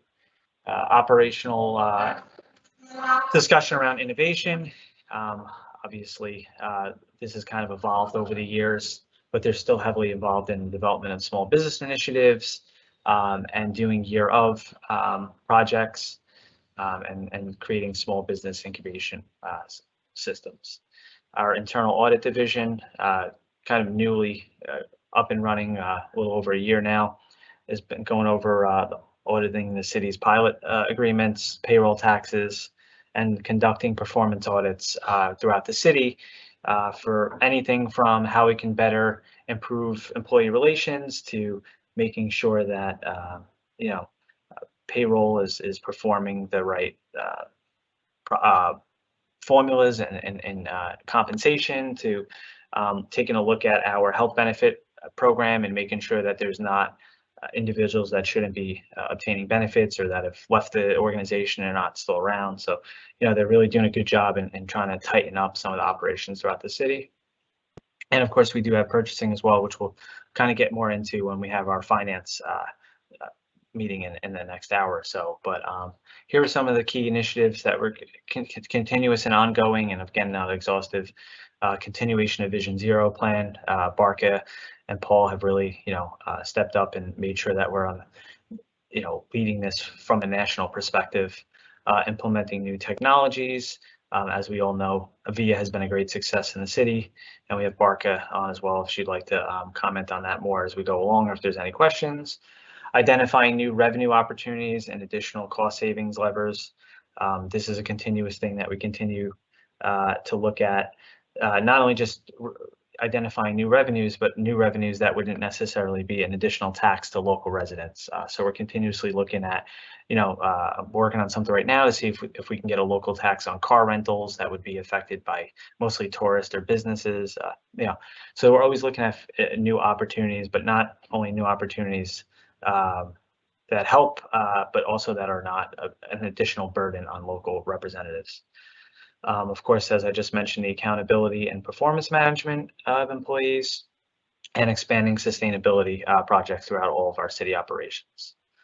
Some of our achievement and goals over the last year: resurfacing, curb extensions, speed humps, parks projects, city building repairs, bike lanes, EV charging, engineering reviews, VIA ridership, city bike, waste diverted through our sustainability efforts, IT services request, increase in fiscal oversight, and our internal audit reviews. We'll be sharing this PowerPoint with the council, so if there's any additional questions on some of this data and statistics, or we could always dive into it if we have additional time at this hearing. With that being said, Councilman, we're up to the stage where we'll kind of go through some of the numbers, but I have the whole team here. If there's any questions from the council pursuant to operations of any of those divisions that we had set forth. Council members, any questions specifically about operations? No, I'm good. Okay, and then we'll dig into each one of these divisions as we go. And now we have Kyle here, who's also available to discuss any particular numbers. But as we go through our operations, being mindful of our best practices and trying to implement sound fiscal responsibility. Some of the highlights of the finance portion of our budget include that we do have the grant right, the grant right contract that's now under administration. That is our professional consultant that's been helping us through the FEMA and CARES Act reimbursement process. The individual that is assigned to us is a former FEMA representative who knows a lot of the regulations and what's allowable and not allowable. And we've been really leaning on that company to facilitate that. In our engineering portion, you'll see a significant increase in our wages and other expenses. The wages being that the city had entered into the agreement with local unions to hire local contractors for some of our various needs. So that's in anticipation of some of our increased needs for professionals, some of the city hall renovations, some of the DPW construction programs that we're working on, and then eventually, maybe not this year, but next year, some of the build out of the Pompidou as we get closer to that. And the Monitor Street Library is another project they've been working on.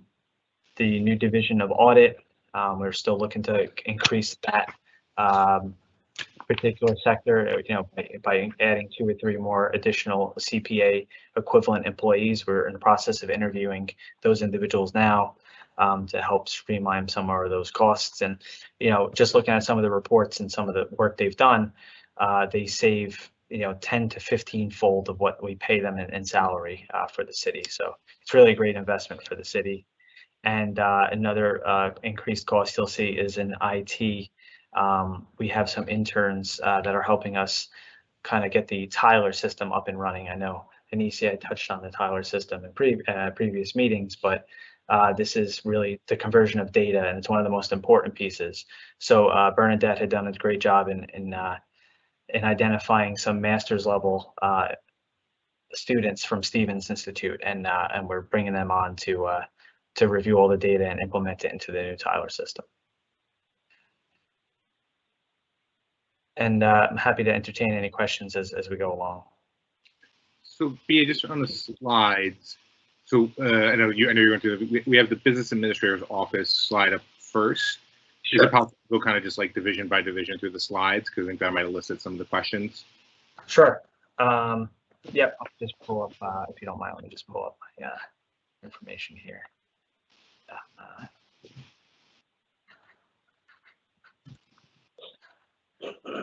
Because we see the area administrator's office slide. That would, that would. Okay. Yeah, I'm just pulling up my notes for each. Sure. Each division. Sure.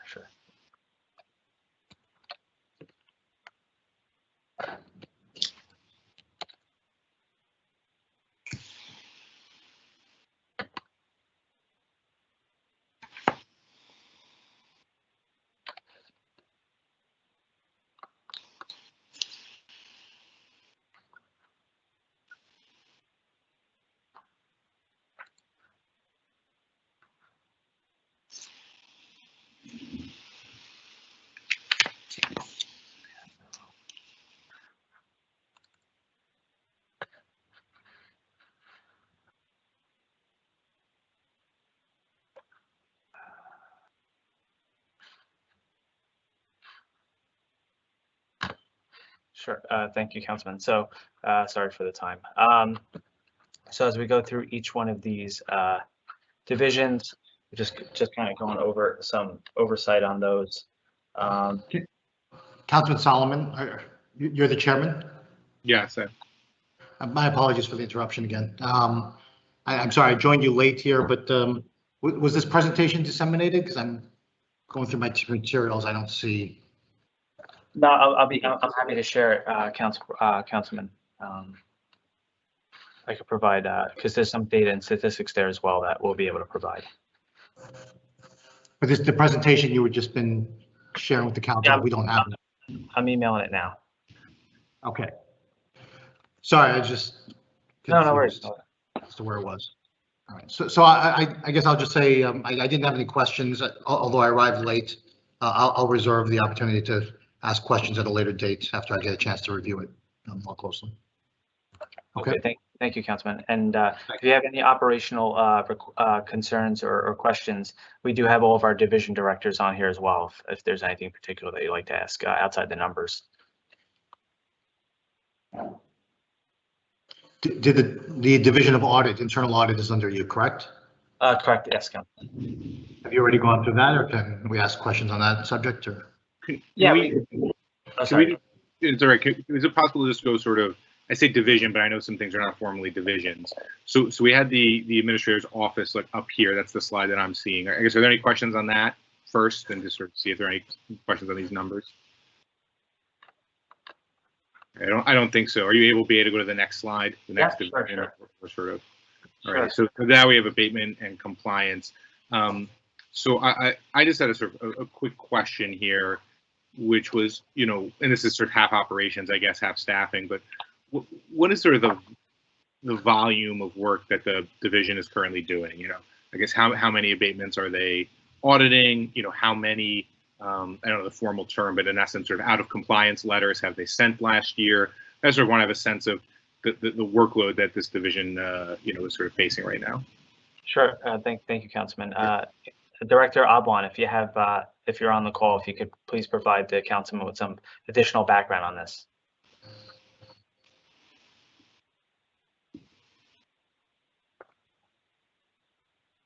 Gina? Can you hear me? We can hear you. Can you hear me? Okay, hi. Good afternoon, everyone. Right now, currently, we have active, like about 20 active tax abatement projects. And also we have about 75 to 80 post-construction tax abatement projects.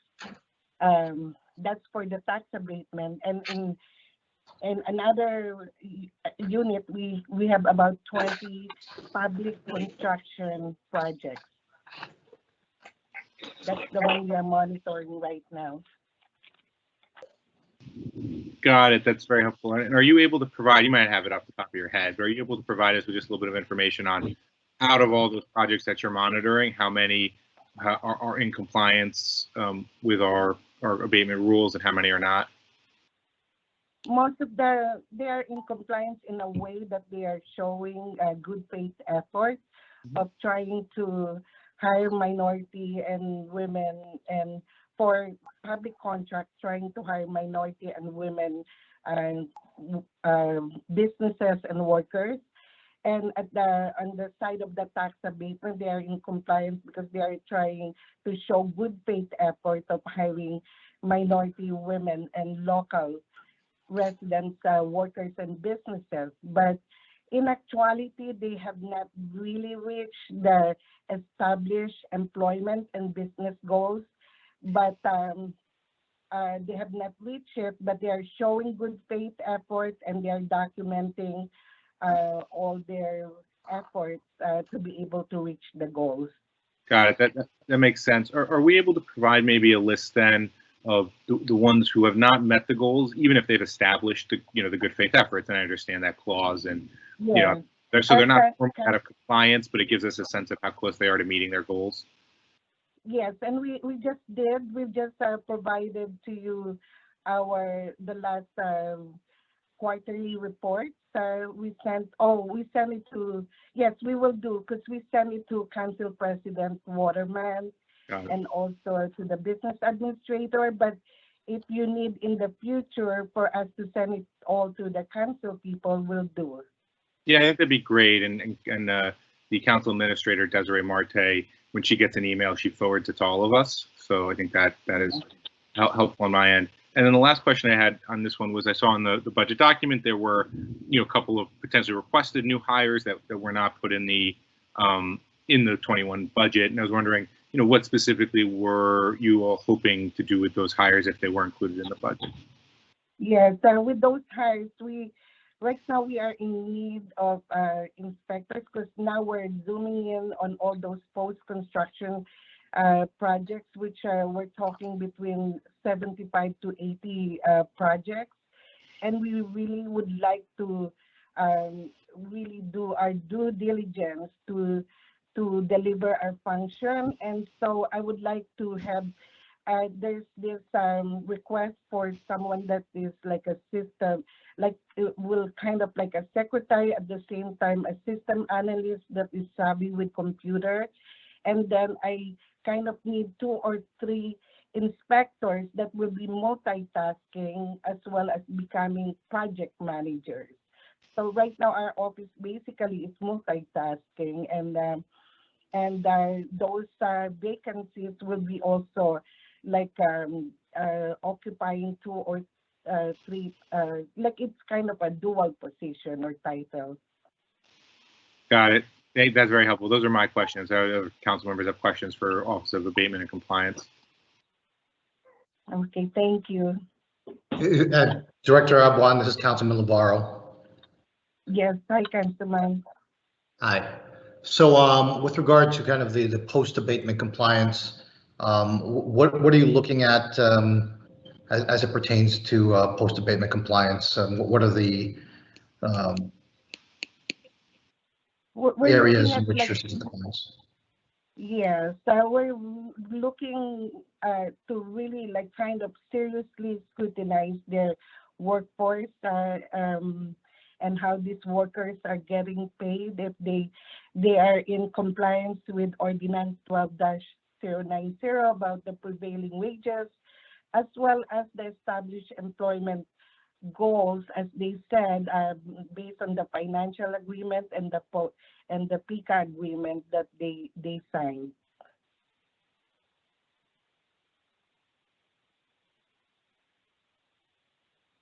Hello. Can you hear me? I'm sorry, I was muted. How many post-construction projects are you still looking for? Are you still monitoring? Yes, it's about 80 post-construction. We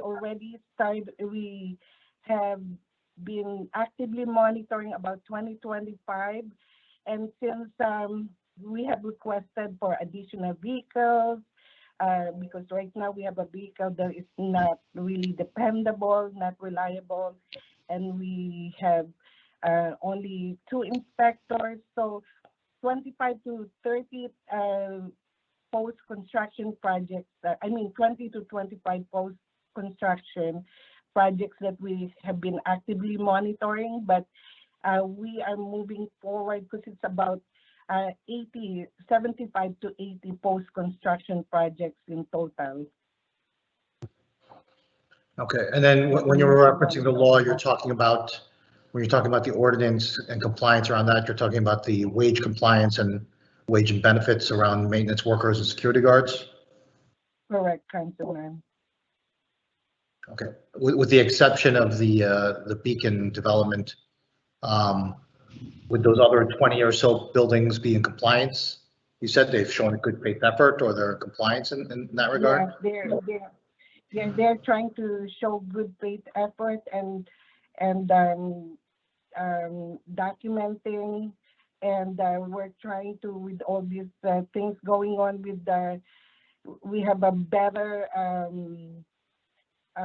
registry now with Office of Diversity and Inclusion, so we're hoping that they'll be able to assist us better in regards to making sure that these contract developers or commercial tenants comply with will be able to comply with the established employment goals and also the prevailing and wage ordinance. Okay.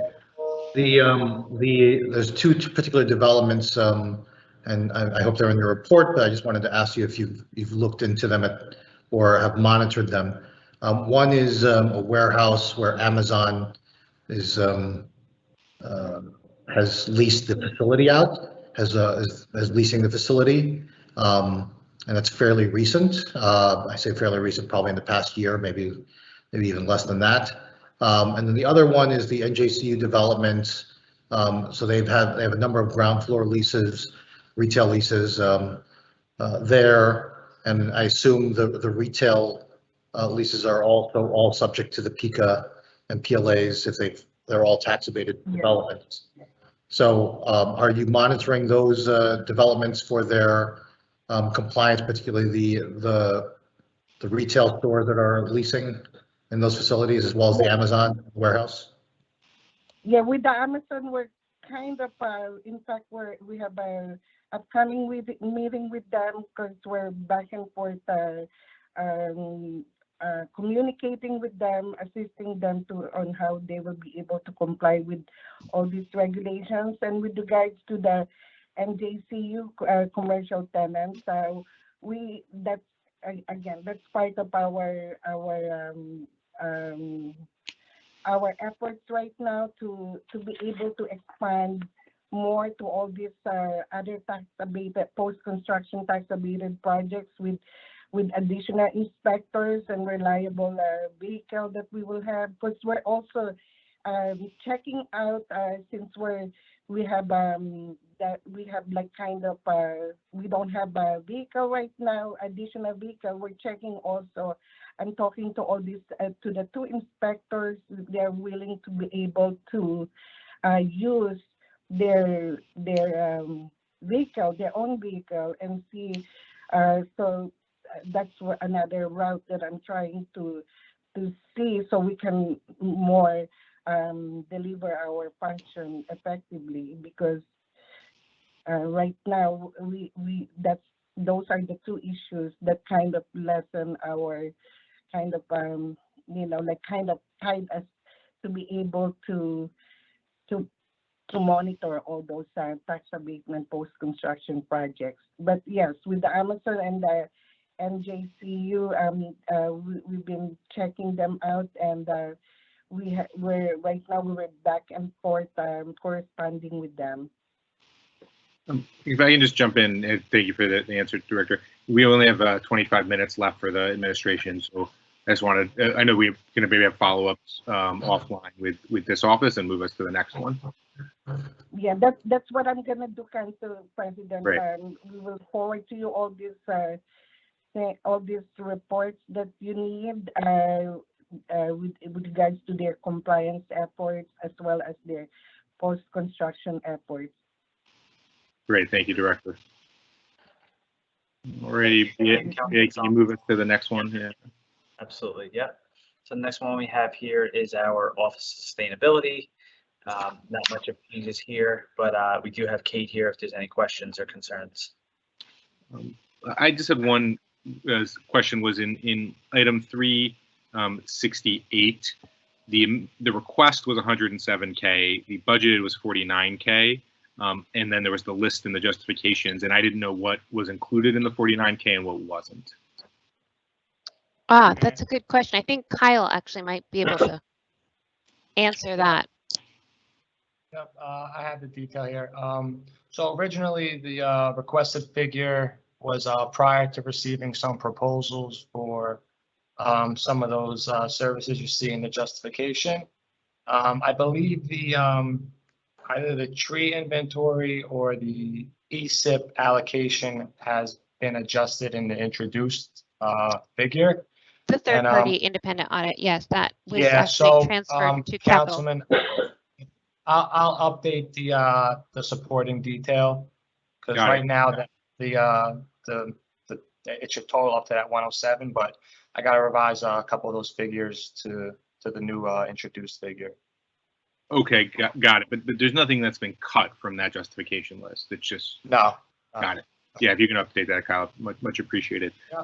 And then the last question I had, and Kate, maybe this is not in sustainability, but in terms of enforcement of, say, the plastic bag ordinance, which I know is going to transition to a state ordinance, is your office doing any sort of, kind of budgeting for outreach and enforcement of any of the ordinances in the world of sustainability?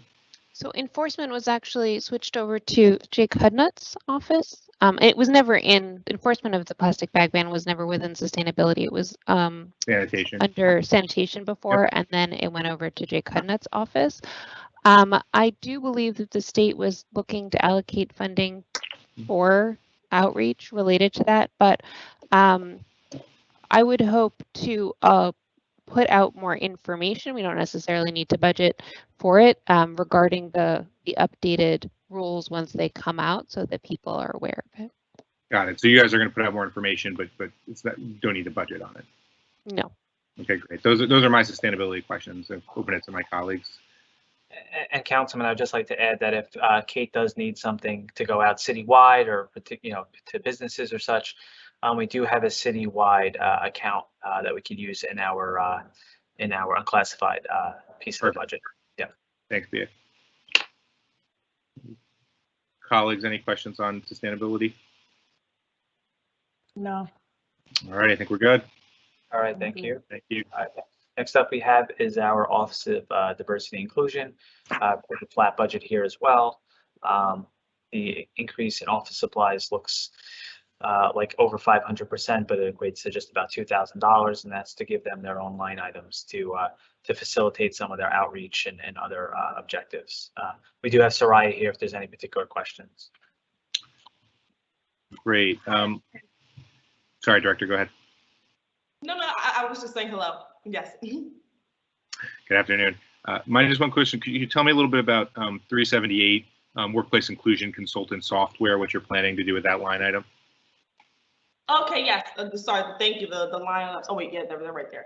So the workplace inclusion software is something that we're working on in conjunction with human resources. Actually, it is going to be a software that would administer an employee engagement survey to the employees of the city. We're in the process of working out the RFP plans for it right now, but it would allow us to improve and have data that is actually confidential, and so we can improve our workplace inclusion and identify tangible strategies to actually improve relations among employees. Great, that makes sense. Well, that's my question. I'll open up to my colleagues. So Soraya, if I'm interpreting the budget information I have correctly, in your 2020 line for salaries and wages, you had over $311,000, and the actual expenditures were $106,000. And then we're requesting again $335,000 or $326,000 is being recommended by the mayor.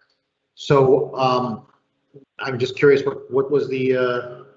And I'm sorry if I missed it at the beginning, if you already addressed this, but the discrepancy in your actual expenditures and what's being appropriated? I can address that, Councilman. It's similar to like some of our other offices or divisions that have these offices within them, and we create specific line items for their salaries. At times, processing the new account numbers through payroll, the 101 accounts are charged for these employees as well. So you may see an over expenditure in 101 and the under expenditure in 141, 151, and throughout the administrator's office. So that's just all clerical errors as far as payroll goes.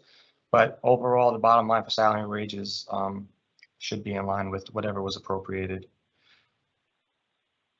Okay, are you going to clean? Is that going to be cleaned up, or we should just? Yeah, I'm constantly trying to get it cleaned up with HR and payroll. So, Are we going to get, more specifically, are we going to get cleaned up numbers, or are we should just work with what we got at this point? It's hard to go back. What we could do is probably give a report from payroll for the individuals and that were budgeted here and what was paid for the year. But the bottom line is kind of what we're looking at, most worried about. Otherwise, we'd have to go back and, reclassify expenses, and that would just, there's really no need to do that. Okay. Are there any other questions for my office? No, I don't think so. All right. Okay, thank you. I'll still be on the line, but thank you. Thank you, Soraya. Okay, so moving forward, we have our Office of Innovation. We did have the exit of Melissa Kay. She left the organization in the beginning of the year. So we've had Eric Fleming kind of seeing the day-to-day operations, and something that we have done from an administrative perspective that I haven't necessarily touched on in detail yet, but we did promote Barka Patel to an assistant business administrator role. And in that role, she's overseeing, some of the operations of our division directors, including architecture, engineering, sustainability, and innovation. So though innovation doesn't have Melissa Kay as a director anymore, we do have Eric there on a day-to-day and with the oversight and the vision of our new assistant business administrator, Barka Patel. Great, thank you. So for innovation, I guess one was just sort of somewhat operational question now that Melissa has left. What is sort of the current, kind of top objectives and goals of the Department of Innovation or the Office of Innovation? Do you want to handle that, Barka, or want me to answer? No, go ahead, Eric. Okay, so the goals of innovation really haven't changed at all. We really tackle 4 areas: modernization, Project Green Time, and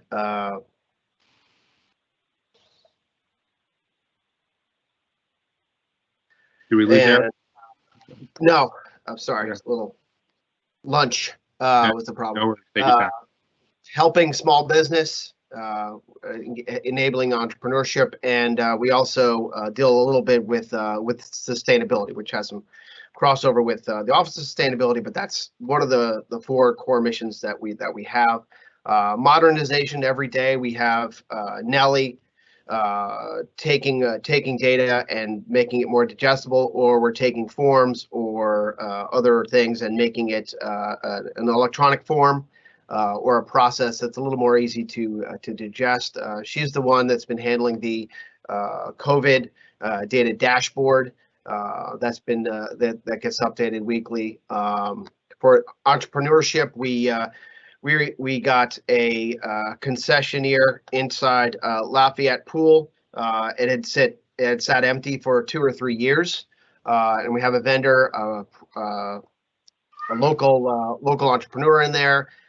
We have Tia Planta operating out of the newsstand kiosk, which sat empty for 5 or 6 years at McGinley Square Plaza, and that's part of a broader effort to activate that space and bring people there. We're going to get we've ordered, and I think they've actually shown up. We have tables and chairs for that area. We're going to have a music series there to continue bring more people in there. We're looking to add more vendors. Project Green Time, we just executed the 2nd annual Kids Bike Ride, adding a kind of a puzzle element to it that people really seem to enjoy. And we've also been helping out a great deal with the mayor's office in terms of sprucing up a lot of these pocket parks that we have around the city. That most likely is the green that most people are going to enjoy, rather than going to the bigger parks. They're going to the park around the corner.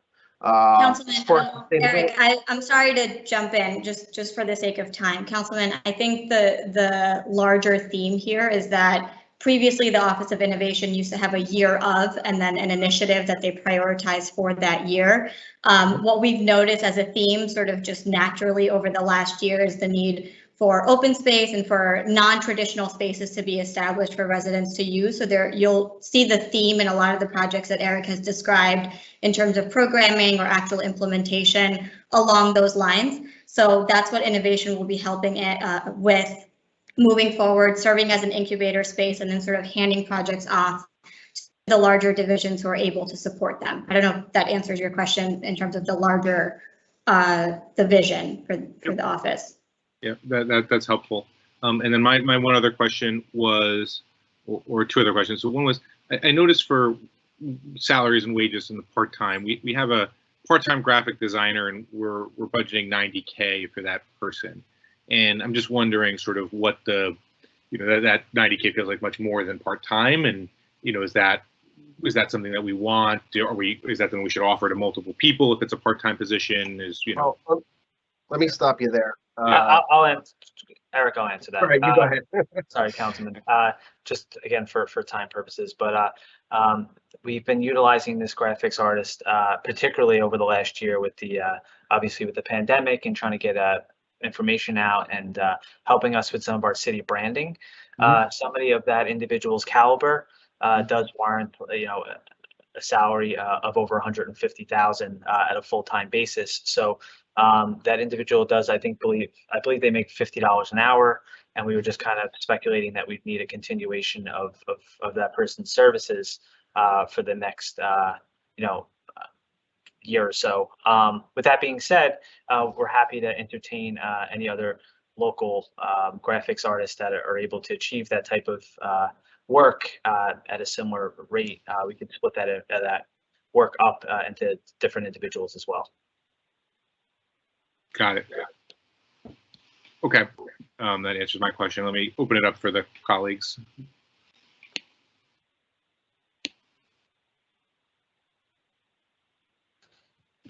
I'm just curious, what have they done, the graphic designer? What work have they done? I'm just curious, since Yeah, sure. nobody ever. Sure, Council President. So a lot of our data portal visualizations, some of our graphics and designs that we have for promotional pieces pursuant to the city, some of our posters and city branding, outside of communications, outside like the flag raising stuff.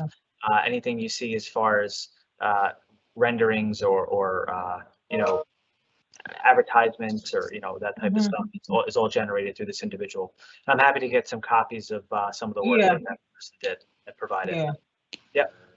Because I thought communications did some of that. That's why I was asking up there. Yeah, communications. Sorry, Council President, I didn't mean to cut you off. Communications is more relative to some of our social media posts. Okay. But even some of the social media posts that you'll see, kind of the graphics and such originated from this individual. Oh, okay. All right. But I'll be happy to provide some working documents on what this person is. Okay. Yep. Thank you. The 4th of July is probably the most recent, most prominent work that she's done. I have a second budget chair with me. Oh, So. I wasn't here on the 4th, so I don't know.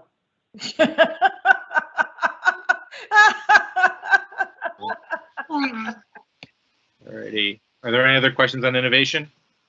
All right, I think we can move on to the. Yeah, sure.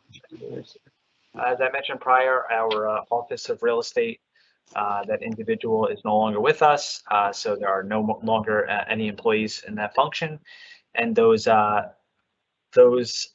functions that one individual had was transferred into my office, the administrator's office, and those tasks were reassigned for the day-to-day operations of that. So eventually we'll have to come to council to consider dissolving the division, but from a perspective of function, we don't really need this division anymore. And just from historical context, real estate was really prominent in the 80s and 90s when the city was a huge landowner, and there's a lot of management around rental income and various upgrades. Now we really only have our city operating buildings with the agreements of quarterly and monthly payments out, and notably would be our new public safety facility and the annex. Got it. That makes sense. No questions on my end. Anyone questions on real estate? Nope, I think we're good. So how many employees were left that were transferred out? So we had 2 employees last year, Councilman. We had a full-time employee and a part-time inspector, and both of those individuals resigned during the course of last year. So there was no one was terminated, let go, or transferred. It was just 2 individuals leaving the budget. Okay, and so their functions, were any of their functions still relevant? Is that, you're saying that nothing is relevant there?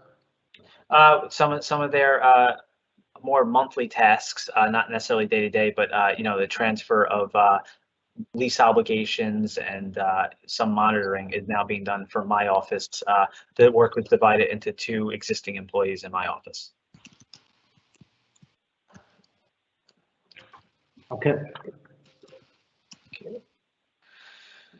Our next division, if we will, is obviously architecture, led by Brian Weller.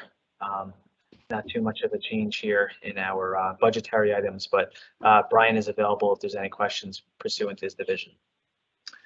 So my quick question was, and Brian, we're wrong, but given all the work we're doing on parks, that does his division need another, architect on staff, given that we now have the Open Space Trust Fund, we're sort of amping up a lot of park work, which is great. And I think, everything that I've seen from the division is wonderful. But there's obviously community engagement, there's a lot of work to do. And so I just wanted to ask in terms of staffing, if you felt that the architecture department, was well staffed, or if we can find room for another staff member, if that is, something we should prioritize. Thank you for bringing that up. I don't want to take the wind out of anybody's sails, but we have a history of losing architects We had Debbie Wasteman, who was an architect for the city for about a couple of years, and she resigned. And then more recently, we had Sally Shadlun in the office, and she was a great asset, but again, another architect, and she also resigned in the middle of COVID, I believe, last year.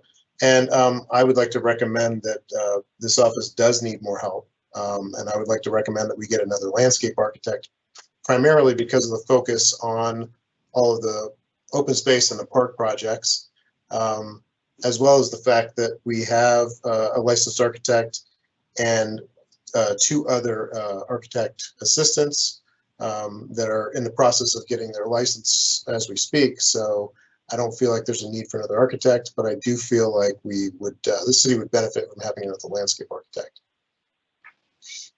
Thank you, Director. Yep. Questions on architecture for our team?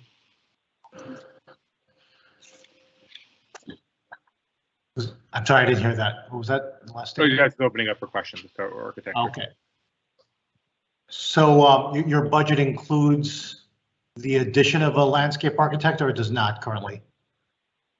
It does not, no. Okay. So if that were to happen, the council will have to amend.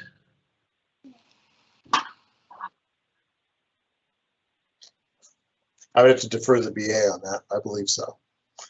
Yep.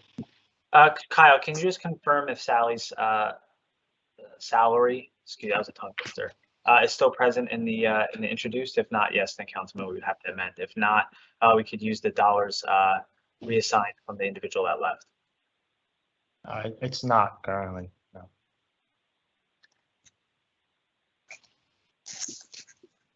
Okay, so Kyle, if you could add that as a potential amendment for the council's consideration. Thank you. Thank you, guys. Sorry, right, you have the second budget chair here. Good on me for anyone else for architecture? Could I just ask, I know you've got a big portfolio and a lot of projects on your plate. Can you give us an inventory, and I'm not looking for a description of every project, just a listing of the projects that are currently in architecture's sure, onto architecture's plate? Thank you. Absolutely. Yep.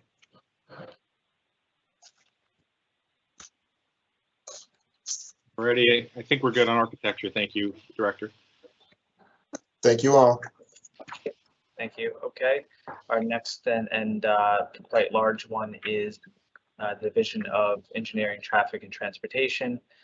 As I did mention, we do have some changes with Barca moving into my office as an assistant business administrator, and we'll be replacing her as for a transportation planner, and including 2 additional inspectors that we're looking to bring on. 2 of the largest changes you'll see here is the line 107, which is the creation of additional salary line items for the union employees that are helping on various city programming, including the Monitor Street Library and some DPW projects and various other city hall renovations. Some of those dollars will be eligible for FEMA reimbursements, but not all of it. So we're just putting it all in there for now. And the 314 line item is increased as well, and that's for as the council requested, particularly Councilman Solomon, that some more via dollars be assigned to the budget and not capital, as it is an ongoing and continuous yearly operation. So we have Paul here, who's been doing an excellent job and can answer any questions from there. Thank you for that, Director, or BA.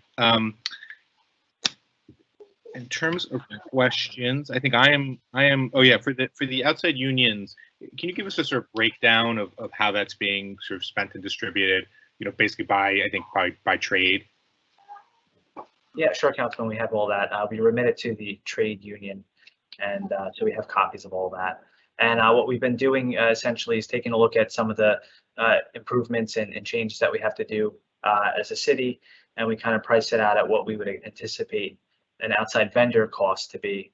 and make sure that there's some kind of cost savings or comparison before we do the work in-house. Got it. And I appreciate the via budgeting here. I think it's good budgeting practices, and appreciate you guys listening and including that from a personal basis. Last question on my end, it's similar to a question I asked Director Weller. You know, our engineering team is ramping up, and you know, nothing but good things to say about Director Russo and the work that his team does. I saw there were some engineering aids that were requested, but not in the budget. I know we have to make tough choices, but if you guys just give us a sense of, you know, your current capacity and you know, what specifically, if you did get another engineering aid, you know, what that person would do, or if there's a different position you'd want to prioritize if we were, you know, prioritizing one more position for you guys. Yeah, we definitely badly need people. Over the last 2 years to now, we are 5 people short of what we were 2 years ago. We're over $250,000 short of what we were on staff. And as I've, you know, continually tried to show, we are doing double the work this year in terms of construction budget that has been spent, in terms of paving per mileage, in terms of speed humps, in terms of not previously doing buildings such as City Hall. So we are going, you know, above and beyond in terms of scope with less people. Obviously, that is very, very difficult to do on a long-term basis. Even just inspecting, you know, there are areas that we have people hopping around to multiple inspection sites instead of staying at one with one contractor. So we're splitting the job of multiple people with almost all of our inspectors, which we definitely do not like to do. We want, you know, an inspector at each project site to handle everything that they have to handle to make sure the job goes right. So inspectors definitely need it. We've also lost multiple clerical staff that we definitely need more clerical staff as well. And we also need, with Barca moving up to the administration, we're going to need to fill in Barca's position, potentially another person in traffic. As everybody knows, the traffic is not getting lighter as the city grows and gets denser. So we need somebody in, I think we asked for 4 or 5 positions, and we have more than enough volume of work to fill all of those 5 positions. Right. Thank you. Councilman, I would just add that, as you know, we've been working on a number of projects related to traffic safety and transportation. And I think what would be really helpful for this division is to add more resources so they can be forward thinking, as well as just keeping up with day-to-day maintenance and keeping up with requests that come in from different communities. And I think that has been the challenge. So I think thinking of it that way will help the division appropriately. Scott, thank you both. That's helpful just to hear and obviously for us to think about. Let me open it for questions for colleagues and everyone. So as I understood it, and correct me if I'm wrong, if I misheard folks, but you've understaffed, meaning haven't you've lost staff over the time but haven't replaced them. Is that accurate, or is that my misunderstanding? No, that's correct. Okay, and this current budget maintains that level, or does it allow for increasing or hiring? So for example, Barca, you were under this division previously? Yes, that's correct, Councilman.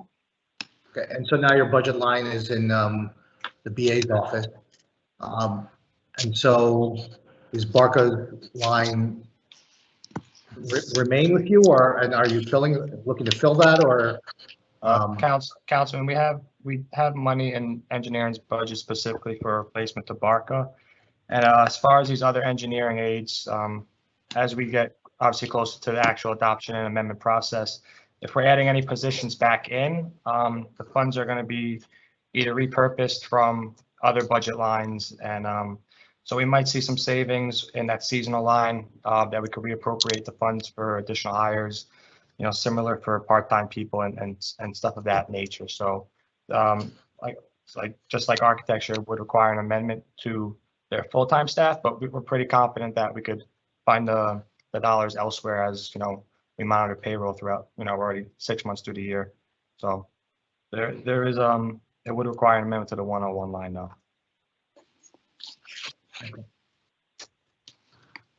Let me just make a comment if I can. It's which is I'm often critical of a lot of decisions, and I may not agree with some of the traffic and transportation choices, engineering choices, but I do want to just commend. I'm glad to see Barco promoted to assistant BA. I think you do an exceptional job. As I said, I may not agree with everything that goes on at engineering, but Paul, Andrew, and others, you're all very professional and do a good job. So. Thank you very much. Sure. Thank you so much. We appreciate it. Thank you. It's a pleasure. Sure. That being said, let me just ask some operational stuff. I kind of bumped into Councilman Bogiano. Is there a sinkhole over at Van Wagenen and so forth, somewhere around that area? Yes, and I believe the MUA is already there and working on it, and I think it was a collapse in a water main.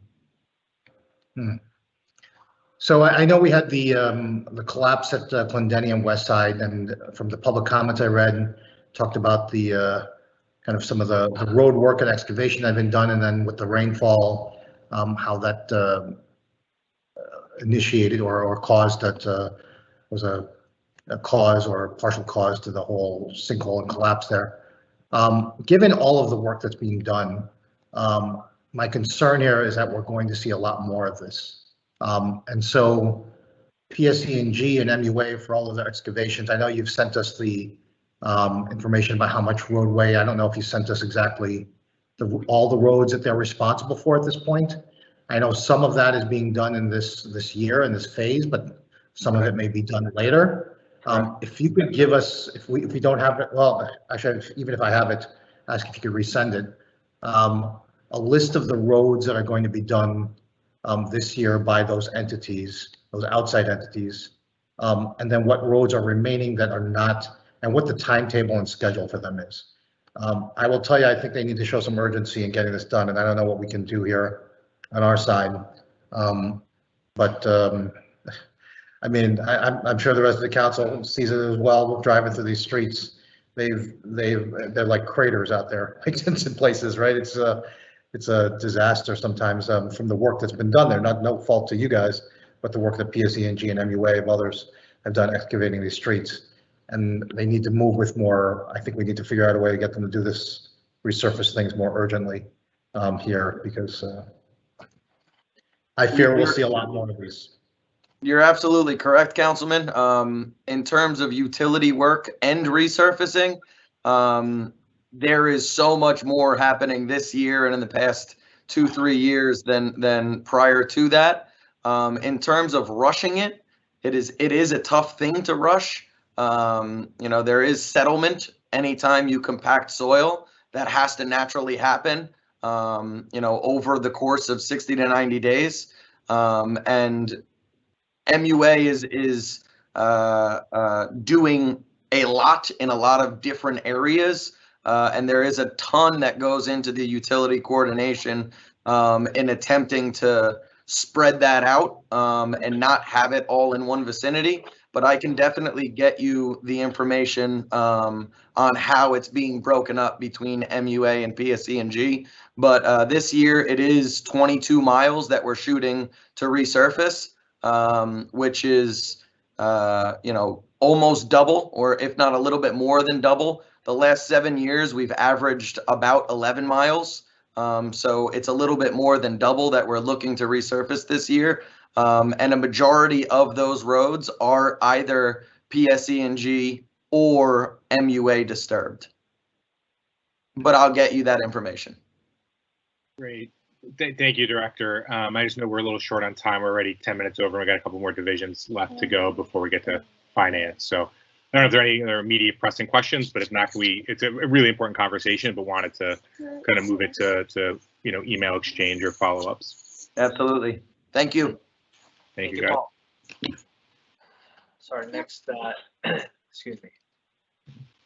Our next division here is communications. Excuse me. I did not have any communications questions. Did anyone else on our council colleagues? Okay, moving on, we have our utility management, as I mentioned before. Excuse me, as these individuals kind of transition into retirement, we'll not be replacing them, and this will eventually just disappear from the books. Our next division is information technology with our Director Bernadette, who's been doing a great job. If there's any questions about this particular. As I mentioned before, the seasonal is for the implementation of Tyler systems. We need to bring in some data specialists to onboard some of that material. Just two quick questions on my end. There were the proposed new hires. It looks like some were included in the budget and some were not, but just give a sense of what the intention of the new hires is. And then my other question, which you can just do offline, is just provide a breakdown of 314 contractual services. What are all the contracts and amounts? And if you could just email that to the council. Those are my two IT questions. Certainly, I'll get that list together. The new hires were replacement staff, people that have left or otherwise been transferred out, and the positions were not filled. So there were, when I was first hired onto the city, we had 16 staff. And so that's keeping us at that same staffing level. Thank you. Questions from colleagues on IT? Okay. I have no questions. Just thankful, Bernadette. You've been very helpful during this COVID. This is, yeah, it's not a one-person job. Honestly, the team is fabulous. They've been doing great. They've gone above and beyond at every turn. So especially with all the moves and things that we've been doing of late, it's really put a stress and strain, but we're continuing to keep our service tickets up and have a pretty good response rate. I know we're not as timely as everybody would like, but we're definitely working hard at it. Thank you, Bernadette. Any more IT? All right, thank you, Director. I appreciate it. Next one we have here, Council, is our municipal court led by Wendy Rizzoli. She does a great job. Some small changes here in the budget, but she's also here to facilitate any questions pursuant to operations. Good afternoon, everyone. Good afternoon, Director. I did not have any immediate questions. I'll turn it over to my colleagues on municipal court questions. Thank you. Does anyone have any questions regarding the courts? I want questions on the staffing. I know you guys was going through transition over there. Yeah. With the transition, how many staff did you guys lose and how many staff do you think that you need? With the transition, we lost 5 employees, one of which went over to Superior Court with Chief Judge Abad. And then we lost 4 employees to internal transfers within the city. They accepted higher positions in housing and the health department and in the community development. We're working with the business administrator right now to replace the employees that left. We definitely need to replace them. They're in key areas. The complaint office, we need a deputy court administrator. We need to increase the staffing in the telephone unit, in violations bureau, and also in court administration. So we're working with John and Barca to accept employees from other divisions that may want to change and grow forward with municipal court. Okay. Councilwoman, if I may, I know we're short on time. If I could just add some one point of context to what the director stated. What you won't gather from the presentation in numbers is the expansion of other city enforcement operations, which correspond to what we do. And if there's 24-hour parking, for example, enforcement, and as well as quality of life initiatives that result in excess inspectors on the ground, that all corresponds to the unnecessary expansion on our side, because we have to hear those cases and oversee the judicial enforcement side of that. So. Right, that's true too. Thank you, Judge. Sorry, Councilmember. Chief Judge, can you quantify that for us? So can you kind of show us sort of, how those potential examples you used have resulted in, increased volume for the court? Sure. So for instance, let's start with the 24/7 parking enforcement. There's 3 operation levels on our court where the issuance of a summons must go through. The first would be once the summons is, well, first off, issuing the ticket books per se to the requisite enforcement entities and personnel, which requires staffing and operations on our court. Then once they are issued, they are returned to our data entry division, which in essence then has the responsibility of scheduling, recording, and all the administrative process of receipt of the complaint. Then that goes to scheduling, who in essence has to schedule the hearing for those matters. And then the final piece would be the actual adjudication of them in our courts, when then it will come to both the judges and our court administration staff with respect to the adjudication part. So I would say there are 4 components, each requiring a certain level of staffing for the expansion of those enforcement actions. That makes sense. And this is happy to do this offline, but are you able to sort of give us numbers and say, hey, since we did 24/7 parking, the number of tickets has gone up X, and then, we quantified in those 4 categories? Councilman, unfortunately, I don't have that available right now. I'm sure Director Rizzoli can get that to you. Yeah, we have that data, but maybe. Absolutely.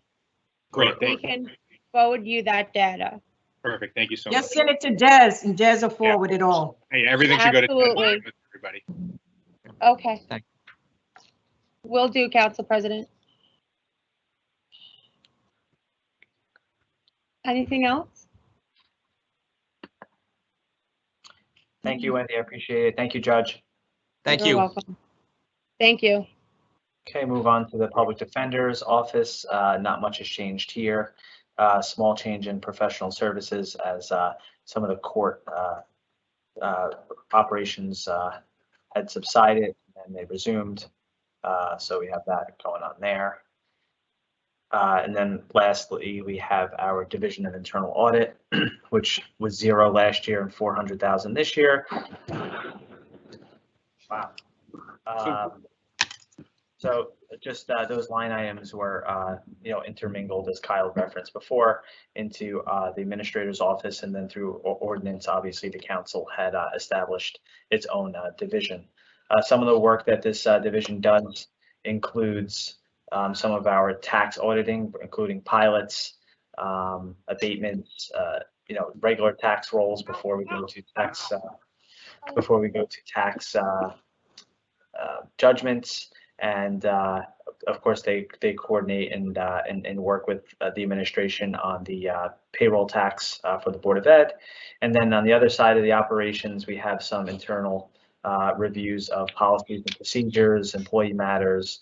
They audited some of the work from home policies that we had done, including making sure that employees are giving an honest day's work. They've done some audit on some payroll functions to make sure that union employees punching in and out and management timesheets were efficient to the standard of the hours that they were utilized to operate. And we have some more ideas of stuff that they could expand upon, but that would require bringing in another 2 CPAs, which it's not necessarily easy to find certified public accountants that are willing to take government level salaries. But we do have some younger, eager people that are just finishing school or just become accountants, and we've been interviewing them through our division director, who is Jack Scora. So we have, if there's any questions on that, we have Jack on the line as well. Quick Councilman question. LeVar. Okay. Go ahead, Councilman. I was just going to ask, I don't know if anyone else has gotten it. I've not received since the tax abatement audit was initiated, like any real report or numbers. I did have one meeting with Jack and David at one time, and that was quite a while ago. Are we any closer to completing an audit, and do we have numbers on how much I anticipate receiving? Sure, Councilman. So that was deviated into three pieces. I'm sorry, two pieces. We had some external auditors reviewing and internal auditors reviewing. Happy to provide all the external stuff that was completed, and we can take a look at everything that Jack and David have compiled and remitted to the council right now. I defer to Jack on how many are still outstanding. Yeah, so just to give you some perspective, those three external audit firms, in total, I think they reviewed around 13 or so, and from my interaction with them, we were very engaged quite a bit last year. I was able to do 135 pilots. There might be about, and my whole process was from the very beginning was to look at the largest, most risky, what I perceived as the most risky pilots, to make sure there weren't lost opportunities.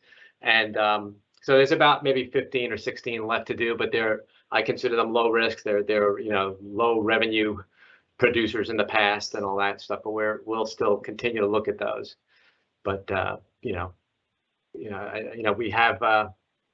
we have so far in total from and we can share this with you, but we had like about $3.3 million of recoveries, but that was from looking from what we did, the 135 that I did, and we clawed back like to 2015.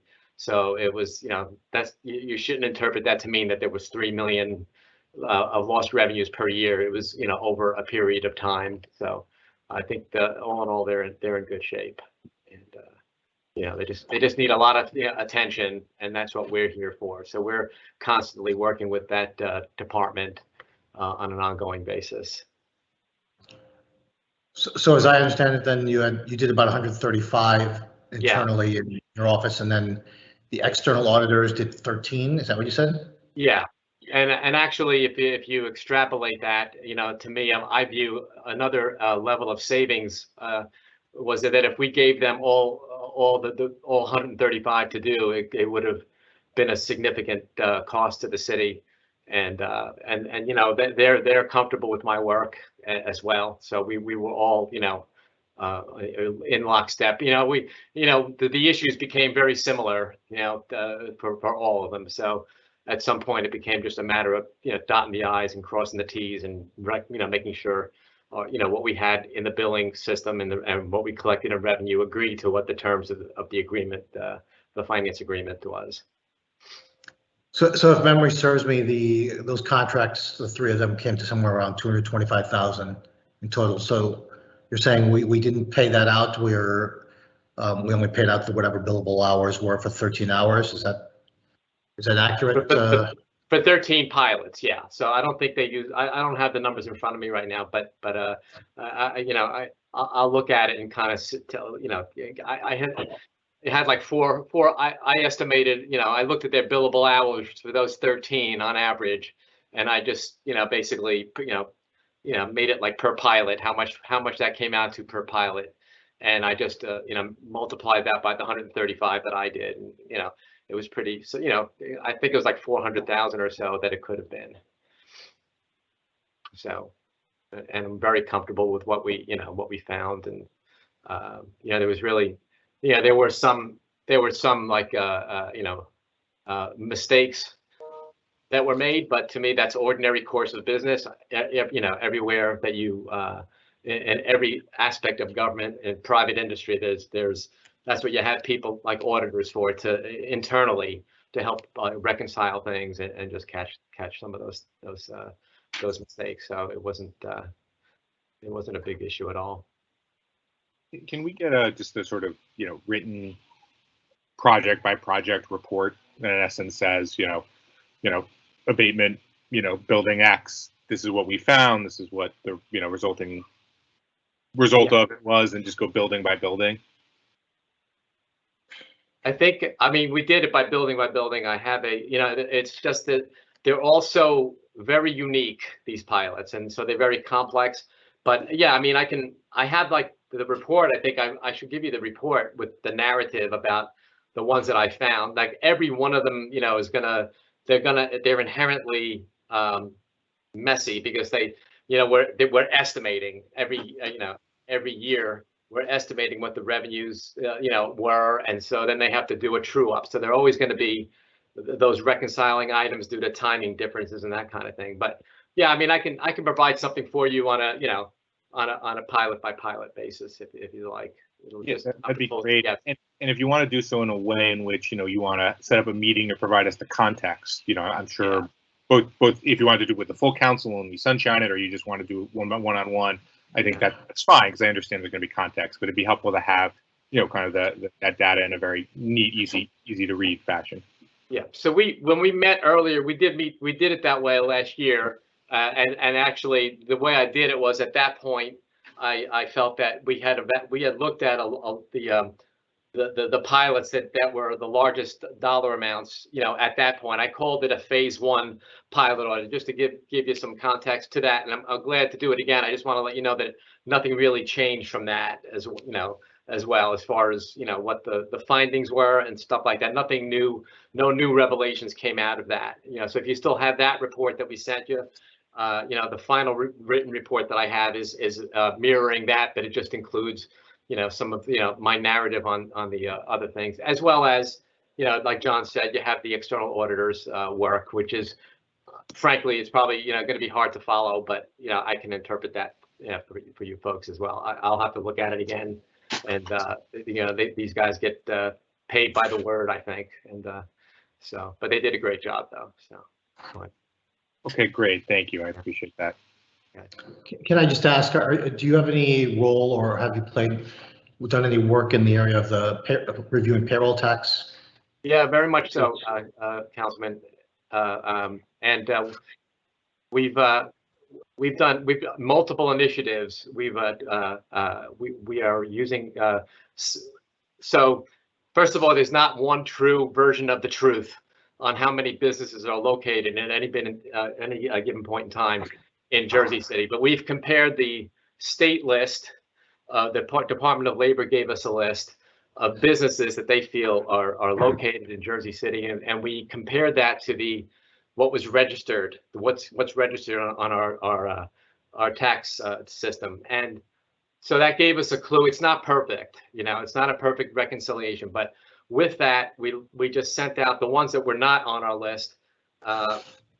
We sent postcards out to all the business, all the addresses in Jersey City, and to remind them that they owe us stuff. But the one thing that I did was, I just manually looked at the ones that weren't matched, and I looked to the big name companies, and I won't mention their names, but they're all names. There were maybe about 10 of them that I know you've heard of, everybody's heard of. And so I've heard back from maybe about 6 of them, and they had not paid. And the reason why, and I knew this from my experience in corporate America, is, we might reach out to the address in Jersey City, at the Jersey City locations. They don't know what to do with that. The people there are maybe operational people, and it doesn't get to the right person in that corporation. So I sent letters out to the CFOs of those corporations, and it's just taken a little time, but I've been getting, calls back. They weren't aware, it didn't show up. The CFO and the tax person in charge is in Texas someplace for these folks. So we've been receiving, we've received information from them, and they're promising to pay. And so we'll see how much that comes out to. It's not an astronomical number, I mean, right now it's I won't know until they have to figure it out.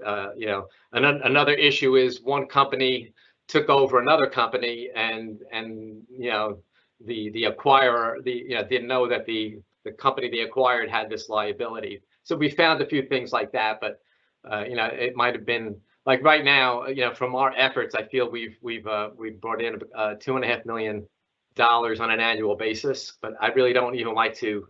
I'd like to really let this process, fall out, continue until, play itself out until, and then maybe quote some better numbers for you. So we're doing that.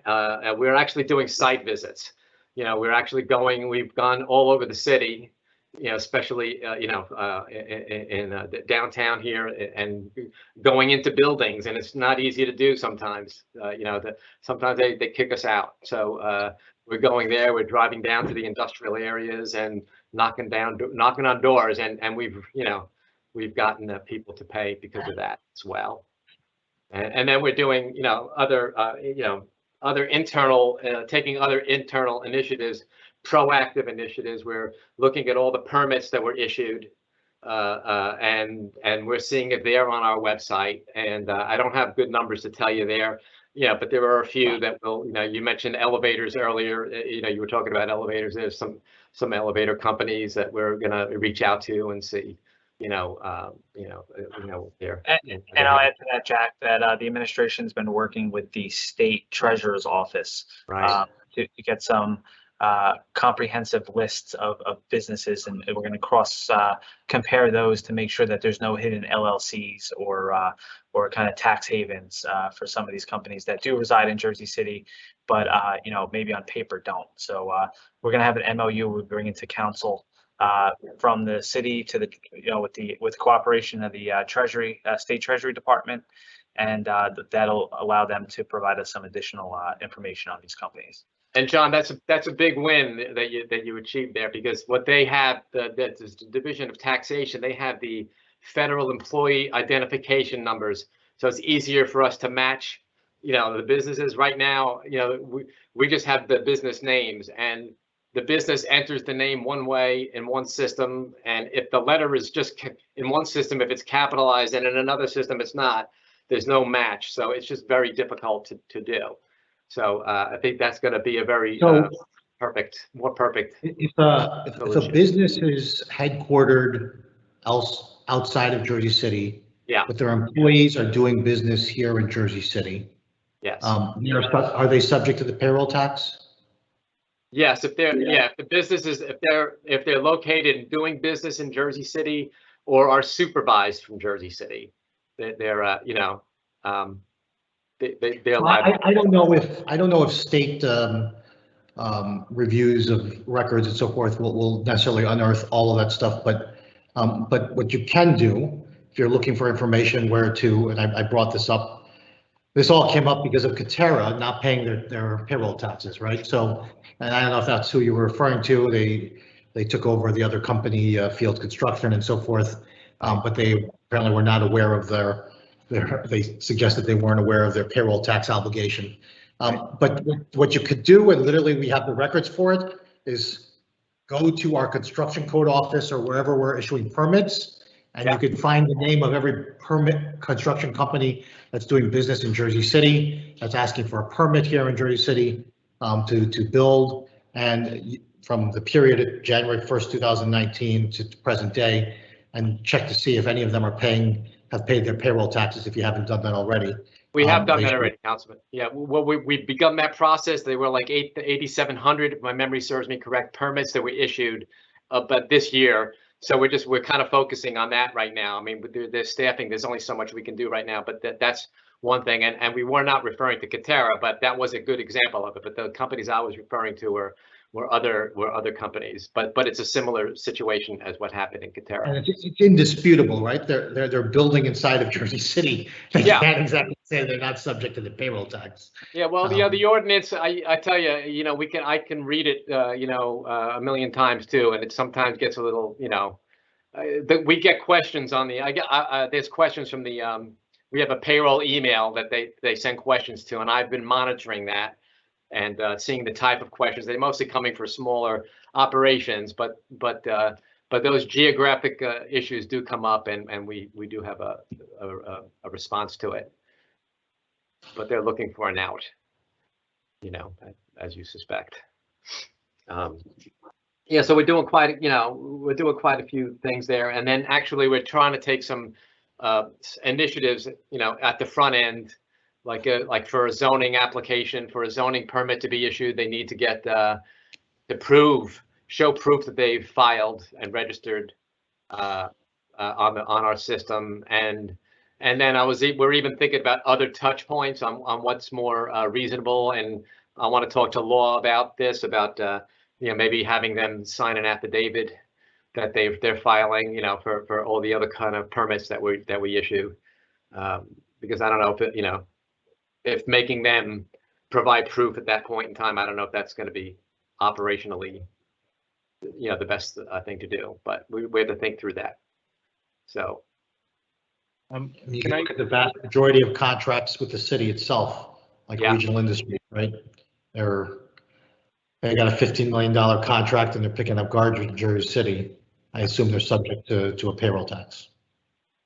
Can I just jump in for a second? I mean, I think we're 30 minutes over on the what we allocated for administration, which I think in the future we should always do 2 hours for administration because there's just so many pieces to it. But I know finance has been waiting. I would suggest, I mean, it's a really, really important conversation. If maybe with Council President and Councilman Lavarro and BA and Jack, we could all schedule a time to maybe do this more and basically do this more formally before the council. Yeah, I'm happy for that, Councilman. If the council's will, we're happy to work with you on that. Okay. No problem. That works. Thank you for your questions. They're great questions. Alrighty. Any other internal audit questions from our council colleagues on the budget? I think we're all right. Yeah, I don't know if I think that was it, right? Yeah, I thank you everybody for your time, and I'll be on the other side with finance as well. Alrighty. I defer to the clerk. Do we need to close out this session or just move right to finance? We're going to close out the session, Councilman Solomon. So with no other further questions, may I have a motion to adjourn at 3:36 p.m.? Motion. Motion made by Councilperson Prinzeri, seconded. I'll give it to Councilperson Lavarro. On the motion to adjourn at 3:36 p.m., all council members present by acclamation, please say aye. Aye. Okay, Aye. we are out of here at 3:36 p.m. But before we go, just for the record, Council President Waterman was recorded present at 2:07 p.m. and Councilperson Lavarro was recorded present at 2:16 p.m. So we had 5 council members for that budget hearing. Just give me a moment and I will go into the sunshine notice for the budget here, our last budget hearing of the day, which is the Department of Finance. Thank you so much, everyone who participated, all the department and division directors, everyone behind the scenes, and also the council president and the council and members of the public watching. Thank you so much. Teamwork makes the dream work. See you in like 2 minutes. Thank you.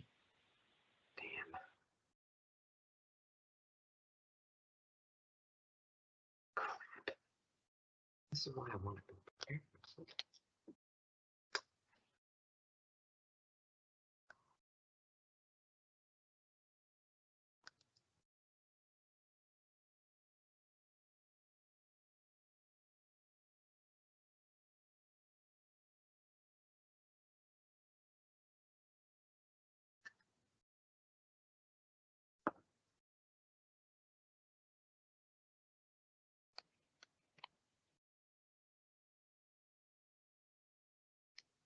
Alrighty, are we ready to start up the last virtual budget hearing? I see we have our director, Carmen Gandula. Okay. All right, I'm going to get started. We're already over the time, so I'll read the sunshine notice as fast as possible. Okay. Good afternoon, everyone. We are on the record. Today is Thursday, the 8th day of July, 2021. This is a virtual meeting of the Department of Finance in effort to adhere to social distancing protocols and best practices imposed by the city and state authorities. The city of Jersey City has canceled all public meetings and closed non-essential services as of March 16, 2020 until further notice. As a result, this virtual budget hearing of the Department of Finance will be held virtually as a video conference with public access. We had a scheduled 3 p.m. start. The clock on my computer is showing 3:39 p.m. May I have a roll call for the commencement of this budget hearing? Councilperson Ridley. Here. Councilperson Prinzary. Here. Councilperson Baggiano is not here. Oh. Councilperson Saleh is not here. Councilperson Solomon. Councilperson Solomon is not here. Councilperson Robinson is not here. Councilperson Lavaro. Yeah, I got it. Give it to Kia. Councilperson Lavaro. Dennis. Here. And Council President Waterman. Yeah. Okay. So we have 4 council members present at 3:39 p.m. for this budget hearing. In addition, at the time of its preparation, the notice of this meeting was similarly disseminated on Friday, July 2nd, 2021 at 1 p.m. to the Municipal Council, Mayor, Business Administrator, Corporation Council, and the local newspapers, and posted on the city's website, so I could certify as to our total compliance with the Sunshine Law. We have with us today our Director of Finance, Carmen Gandula. And Carmen, if you have anyone from your team you would like to introduce that's with us, feel free. That'll save me from speaking, which I appreciate. And I just, before you do that, we do have our Kyle Greaves from Budget. And also we have Desiree from the council, and obviously my staff behind the scenes, and Bernadette always my backup. Other than that, I'm going to turn it over to Carmen if you have anybody else that you have from your team. So from the team here, I do have Vivian Webb and Razani listening in, but ultimately this presentation is going to be addressed by myself and Kyle Bruce. Very good. Thank you. I'm going to turn it over to the council president. Oh, okay, then, Carmen, just take it from the top. Start your presentation. Rich is not on the line by any chance, is he? He is not. Oh, okay, go ahead, Carmen. Okay. Share my screen. Amanda, if you can unshare your screen, so then Carmen can share her screen. I appreciate it. Thank you. Yep. Carmen, you should be able to share your screen in a moment. Thank you. Can you guys see my screen? Yeah. Yes. So good afternoon. I am Carmen Gandula. I am the acting finance director for the Department of Finance. I'm going to go over the overview of the Department of Finance and provide some updates as well. And as I addressed before, Council President Kyle and myself will be going through this presentation. So what is the Department of Finance? The Department of Finance is the department that ensures fiscal integrity throughout the city of Jersey City. It is a recently, I would say, newly created department. I mean, historically, the city did have a Department of Finance. The goal and the objective of centralizing financial functions of the city is an important function that our current acting business administrator sought out to change, and I'm currently in the role helping to steward some of the fiscal roles and responsibilities. So as notated in this discussion, management and budget, collections, treasury and debt management, accounts and control, and payroll are part of this department. As you saw in your previous presentation, payroll and purchasing have made a swap, and you guys were part of that kind of sort of process in June of 2021. So for the purposes of this presentation, we will account for what we did in fiscal 20 and 21, and then in fiscal 22, we'll be taking on the direction and discussion of purchasing. So page 3 of this presentation just kind of sort of gives the snapshot. I know that in prior presentation you asked for the last 3 years of overview. In this sheet, you'll see the budget analysis in regards to what The deviation was between 2020 and 2021, and the total employee headcount, full-time and part-time, from last year to what's projected for this year. As the table of organization, you'll go through the next couple of pages on what the department looks like and what divisions we have. Again, as I notated before, you'll see purchasing hanging down below in regards to, for the purpose of this presentation, wasn't accounted for. But as we know, with the transition and changes, I've already met with the division director, and we'll be meeting with the staff in regards to understanding operations and duties. So I'll go to the next page. So under tax collections, you have Director Joanne Sisk. You see the deputy tax collector and the staff notated on this organizational chart. Payroll, as we see it in its current function, kind of started today. As I think we know or have notated in prior to other discussions, the role and life of payroll has been transferred to human resources, and are looking to make any distinct changes as to what this division staff is going to be. Management and budget is run by the great Kyle Graves and Vivian Webb. And as you notated a few years back, the fiscal officers do report into this department in this division. Accounts control currently is headed up by Stephanie Santana as our comptroller. We recently hired an assistant comptroller, Joel Polite, and have a Jericho as the chief accountant to the division and accounts control. Treasury and debt, as you see here in this organizational structure, we have the CFO treasurer, we have the office manager, Shirley Marcano, and the staff that kind of sort of ensures the management and accounting for our fiscal roles and responsibilities.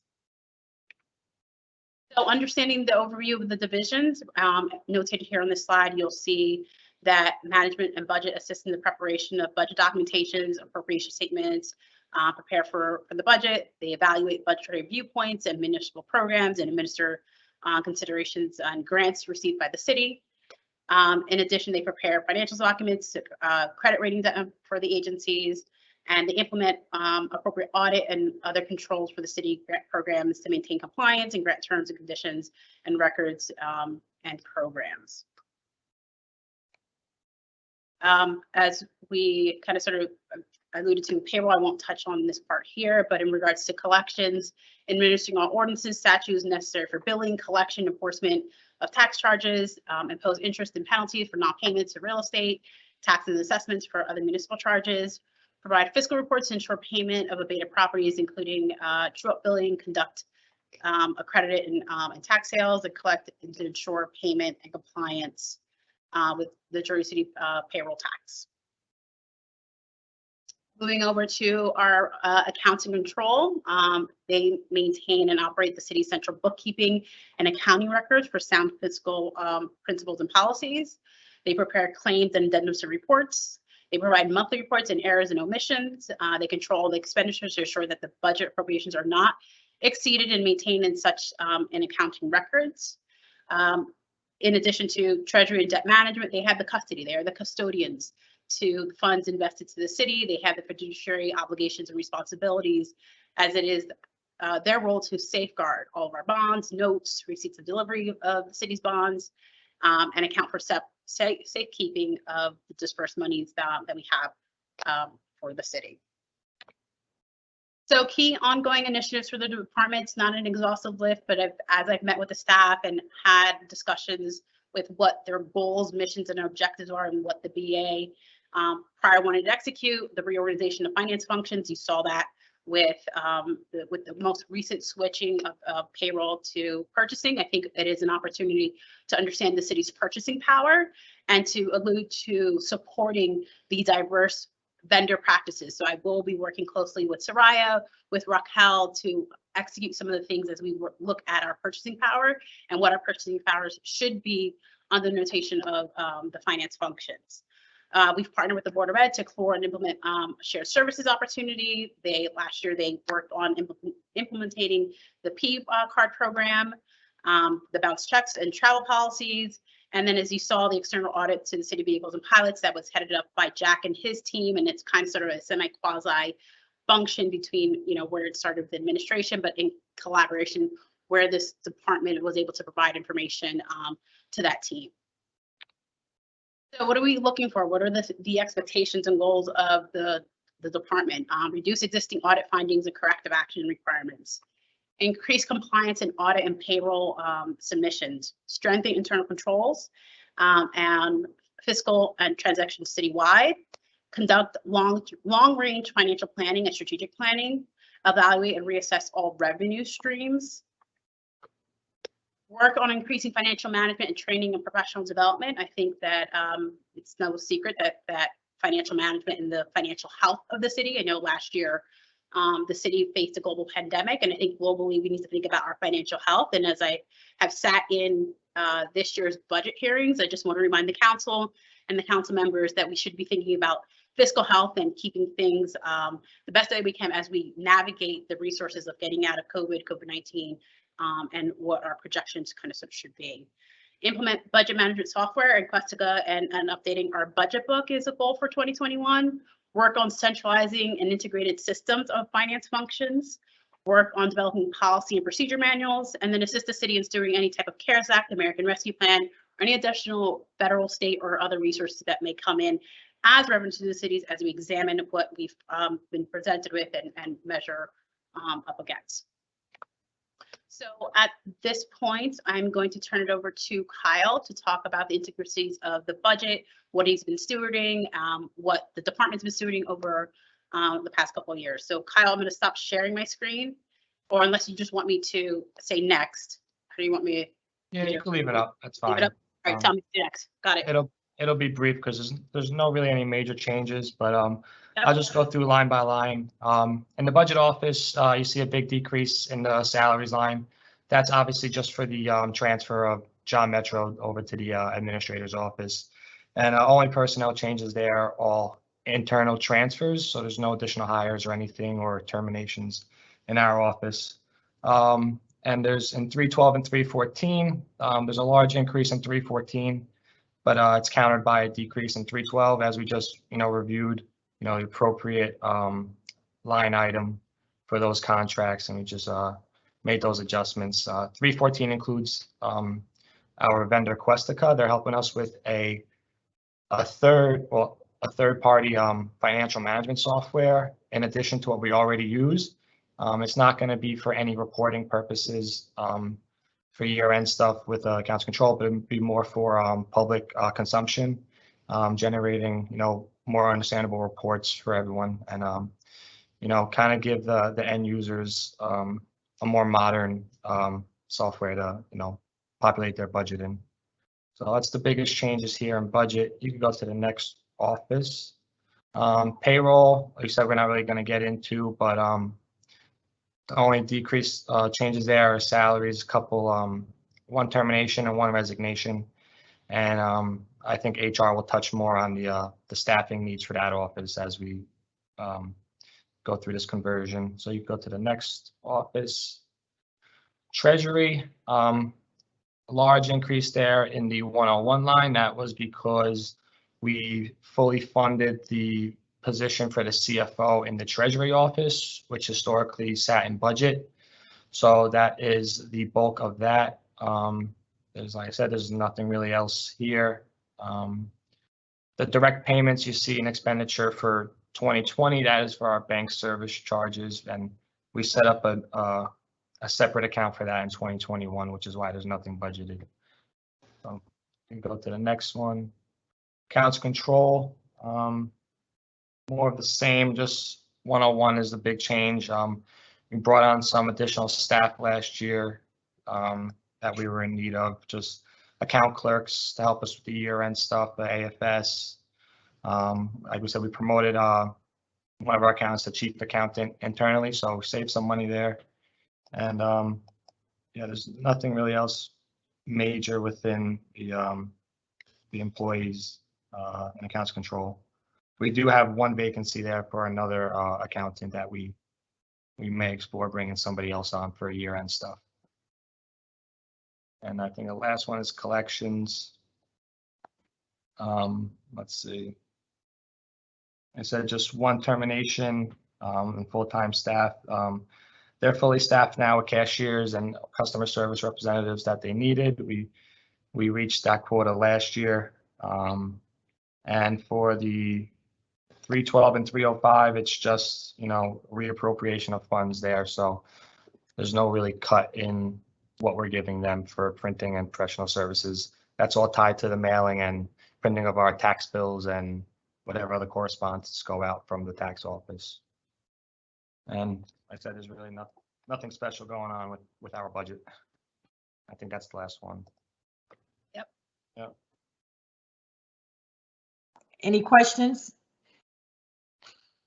Anyone have questions? I guess there's no big change in your budget, really. No. It hasn't been, I see. Nothing.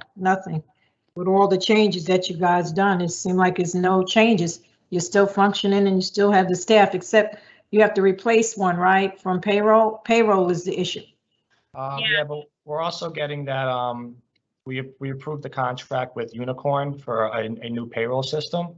Okay. So I'm not sure I haven't really been in, maybe Carmen has been in discussion with what the payroll staff that exists, what their roles are going to be with administering that. But I don't think that if there's no need for anyone within that office anymore, we do have some vacancies within other offices where their skills could probably translate. And that would be the course of action that we would take. Yeah, and we're really looking to, manage the fiscal health of the city. And we understand that salaries are a big component of that. And so understanding that directors and people will ask for needs, but I think we needed just to evaluate a lot of the things. And, as you guys know, this is my first time sitting in I'm here. You guys normally hear me out with community development and what we steward. And so I think that is something critical and important. So to Kyle's point, the outsourcing of the payroll function for the city is going to be critical, but understanding how many people we're going to be putting in there, what it takes to manage a city a size of 3,000 some plus employees, and that it's kind of sort of functional. So modernization, integration of our systems, I think that we're going to be exploring. I will be working with human resources now that division's over there, and then understanding what we truly kind of sort of need. So that is a good point that Kyle brought up in regards to payroll and Unicorn. And I have a meeting this Friday with IT, HR, Unicorn, and Okay. Another thing is we're taking on purchasing as well. So okay, to try to eliminate a lot of these problems we see with claim resolutions and year-end issues where departments are short on funds, where we're not necessarily working as closely with purchasing as we should be to ensure that funding's in place for everything that we're doing, and just trying to eliminate those headaches for everybody. So that'll be huge for us. Yeah. So purchase center come under you guys. Right. Yeah. Okay. Yep. Okay. Do you know when that'll happen? So it just recently happened. So okay. It just recently happened. So we, I don't think you were in the last meeting, Council President. I think that's the meeting. No, I wasn't there. Yeah, and he was heading up, and so so I've already met with Raquel. I'm going to be introducing the staff. Kyle and I had a meeting with her, just understanding like claims where we're at. Understanding like our equity is what's in our fund balance, and then what we claim and what are our liabilities we need to kind of account for. And so making that first swap between purchasing into finance is going to help us streamline some of the things and goals that I have in having those kind of sort of integrated systems. Also working, with the audit team and seeing what they have found out under the BA's office is going to help us in I think a better direction as we manage our financial health of the city. Oh, okay. So they're in the basement, correct? Yeah. Right. Yeah, okay. Okay. Because I know we was trying to make this floor mostly all finance too, right? Yeah, Treasury and Accounts Control are up here. Obviously, tax office is where it's always been, and purchasing's downstairs. So all of finance will be in City Hall finally. Okay. All right. All right. Any questions? No, I guess not. Dun dun dun dun dun dun. Okay. Okay. Sean, let's do the drum roll. Go ahead. Okay. All right. May I have a motion to adjourn at 3:59 PM? Motion. Motion made by Council President Waterman. May I have a second? Second. Whoa, that's a tie, but I'm going to give it to Councilperson Ridley on that one. On the motion to adjourn at 3:59 PM, all council members remaining by acclamation, please say aye. Aye.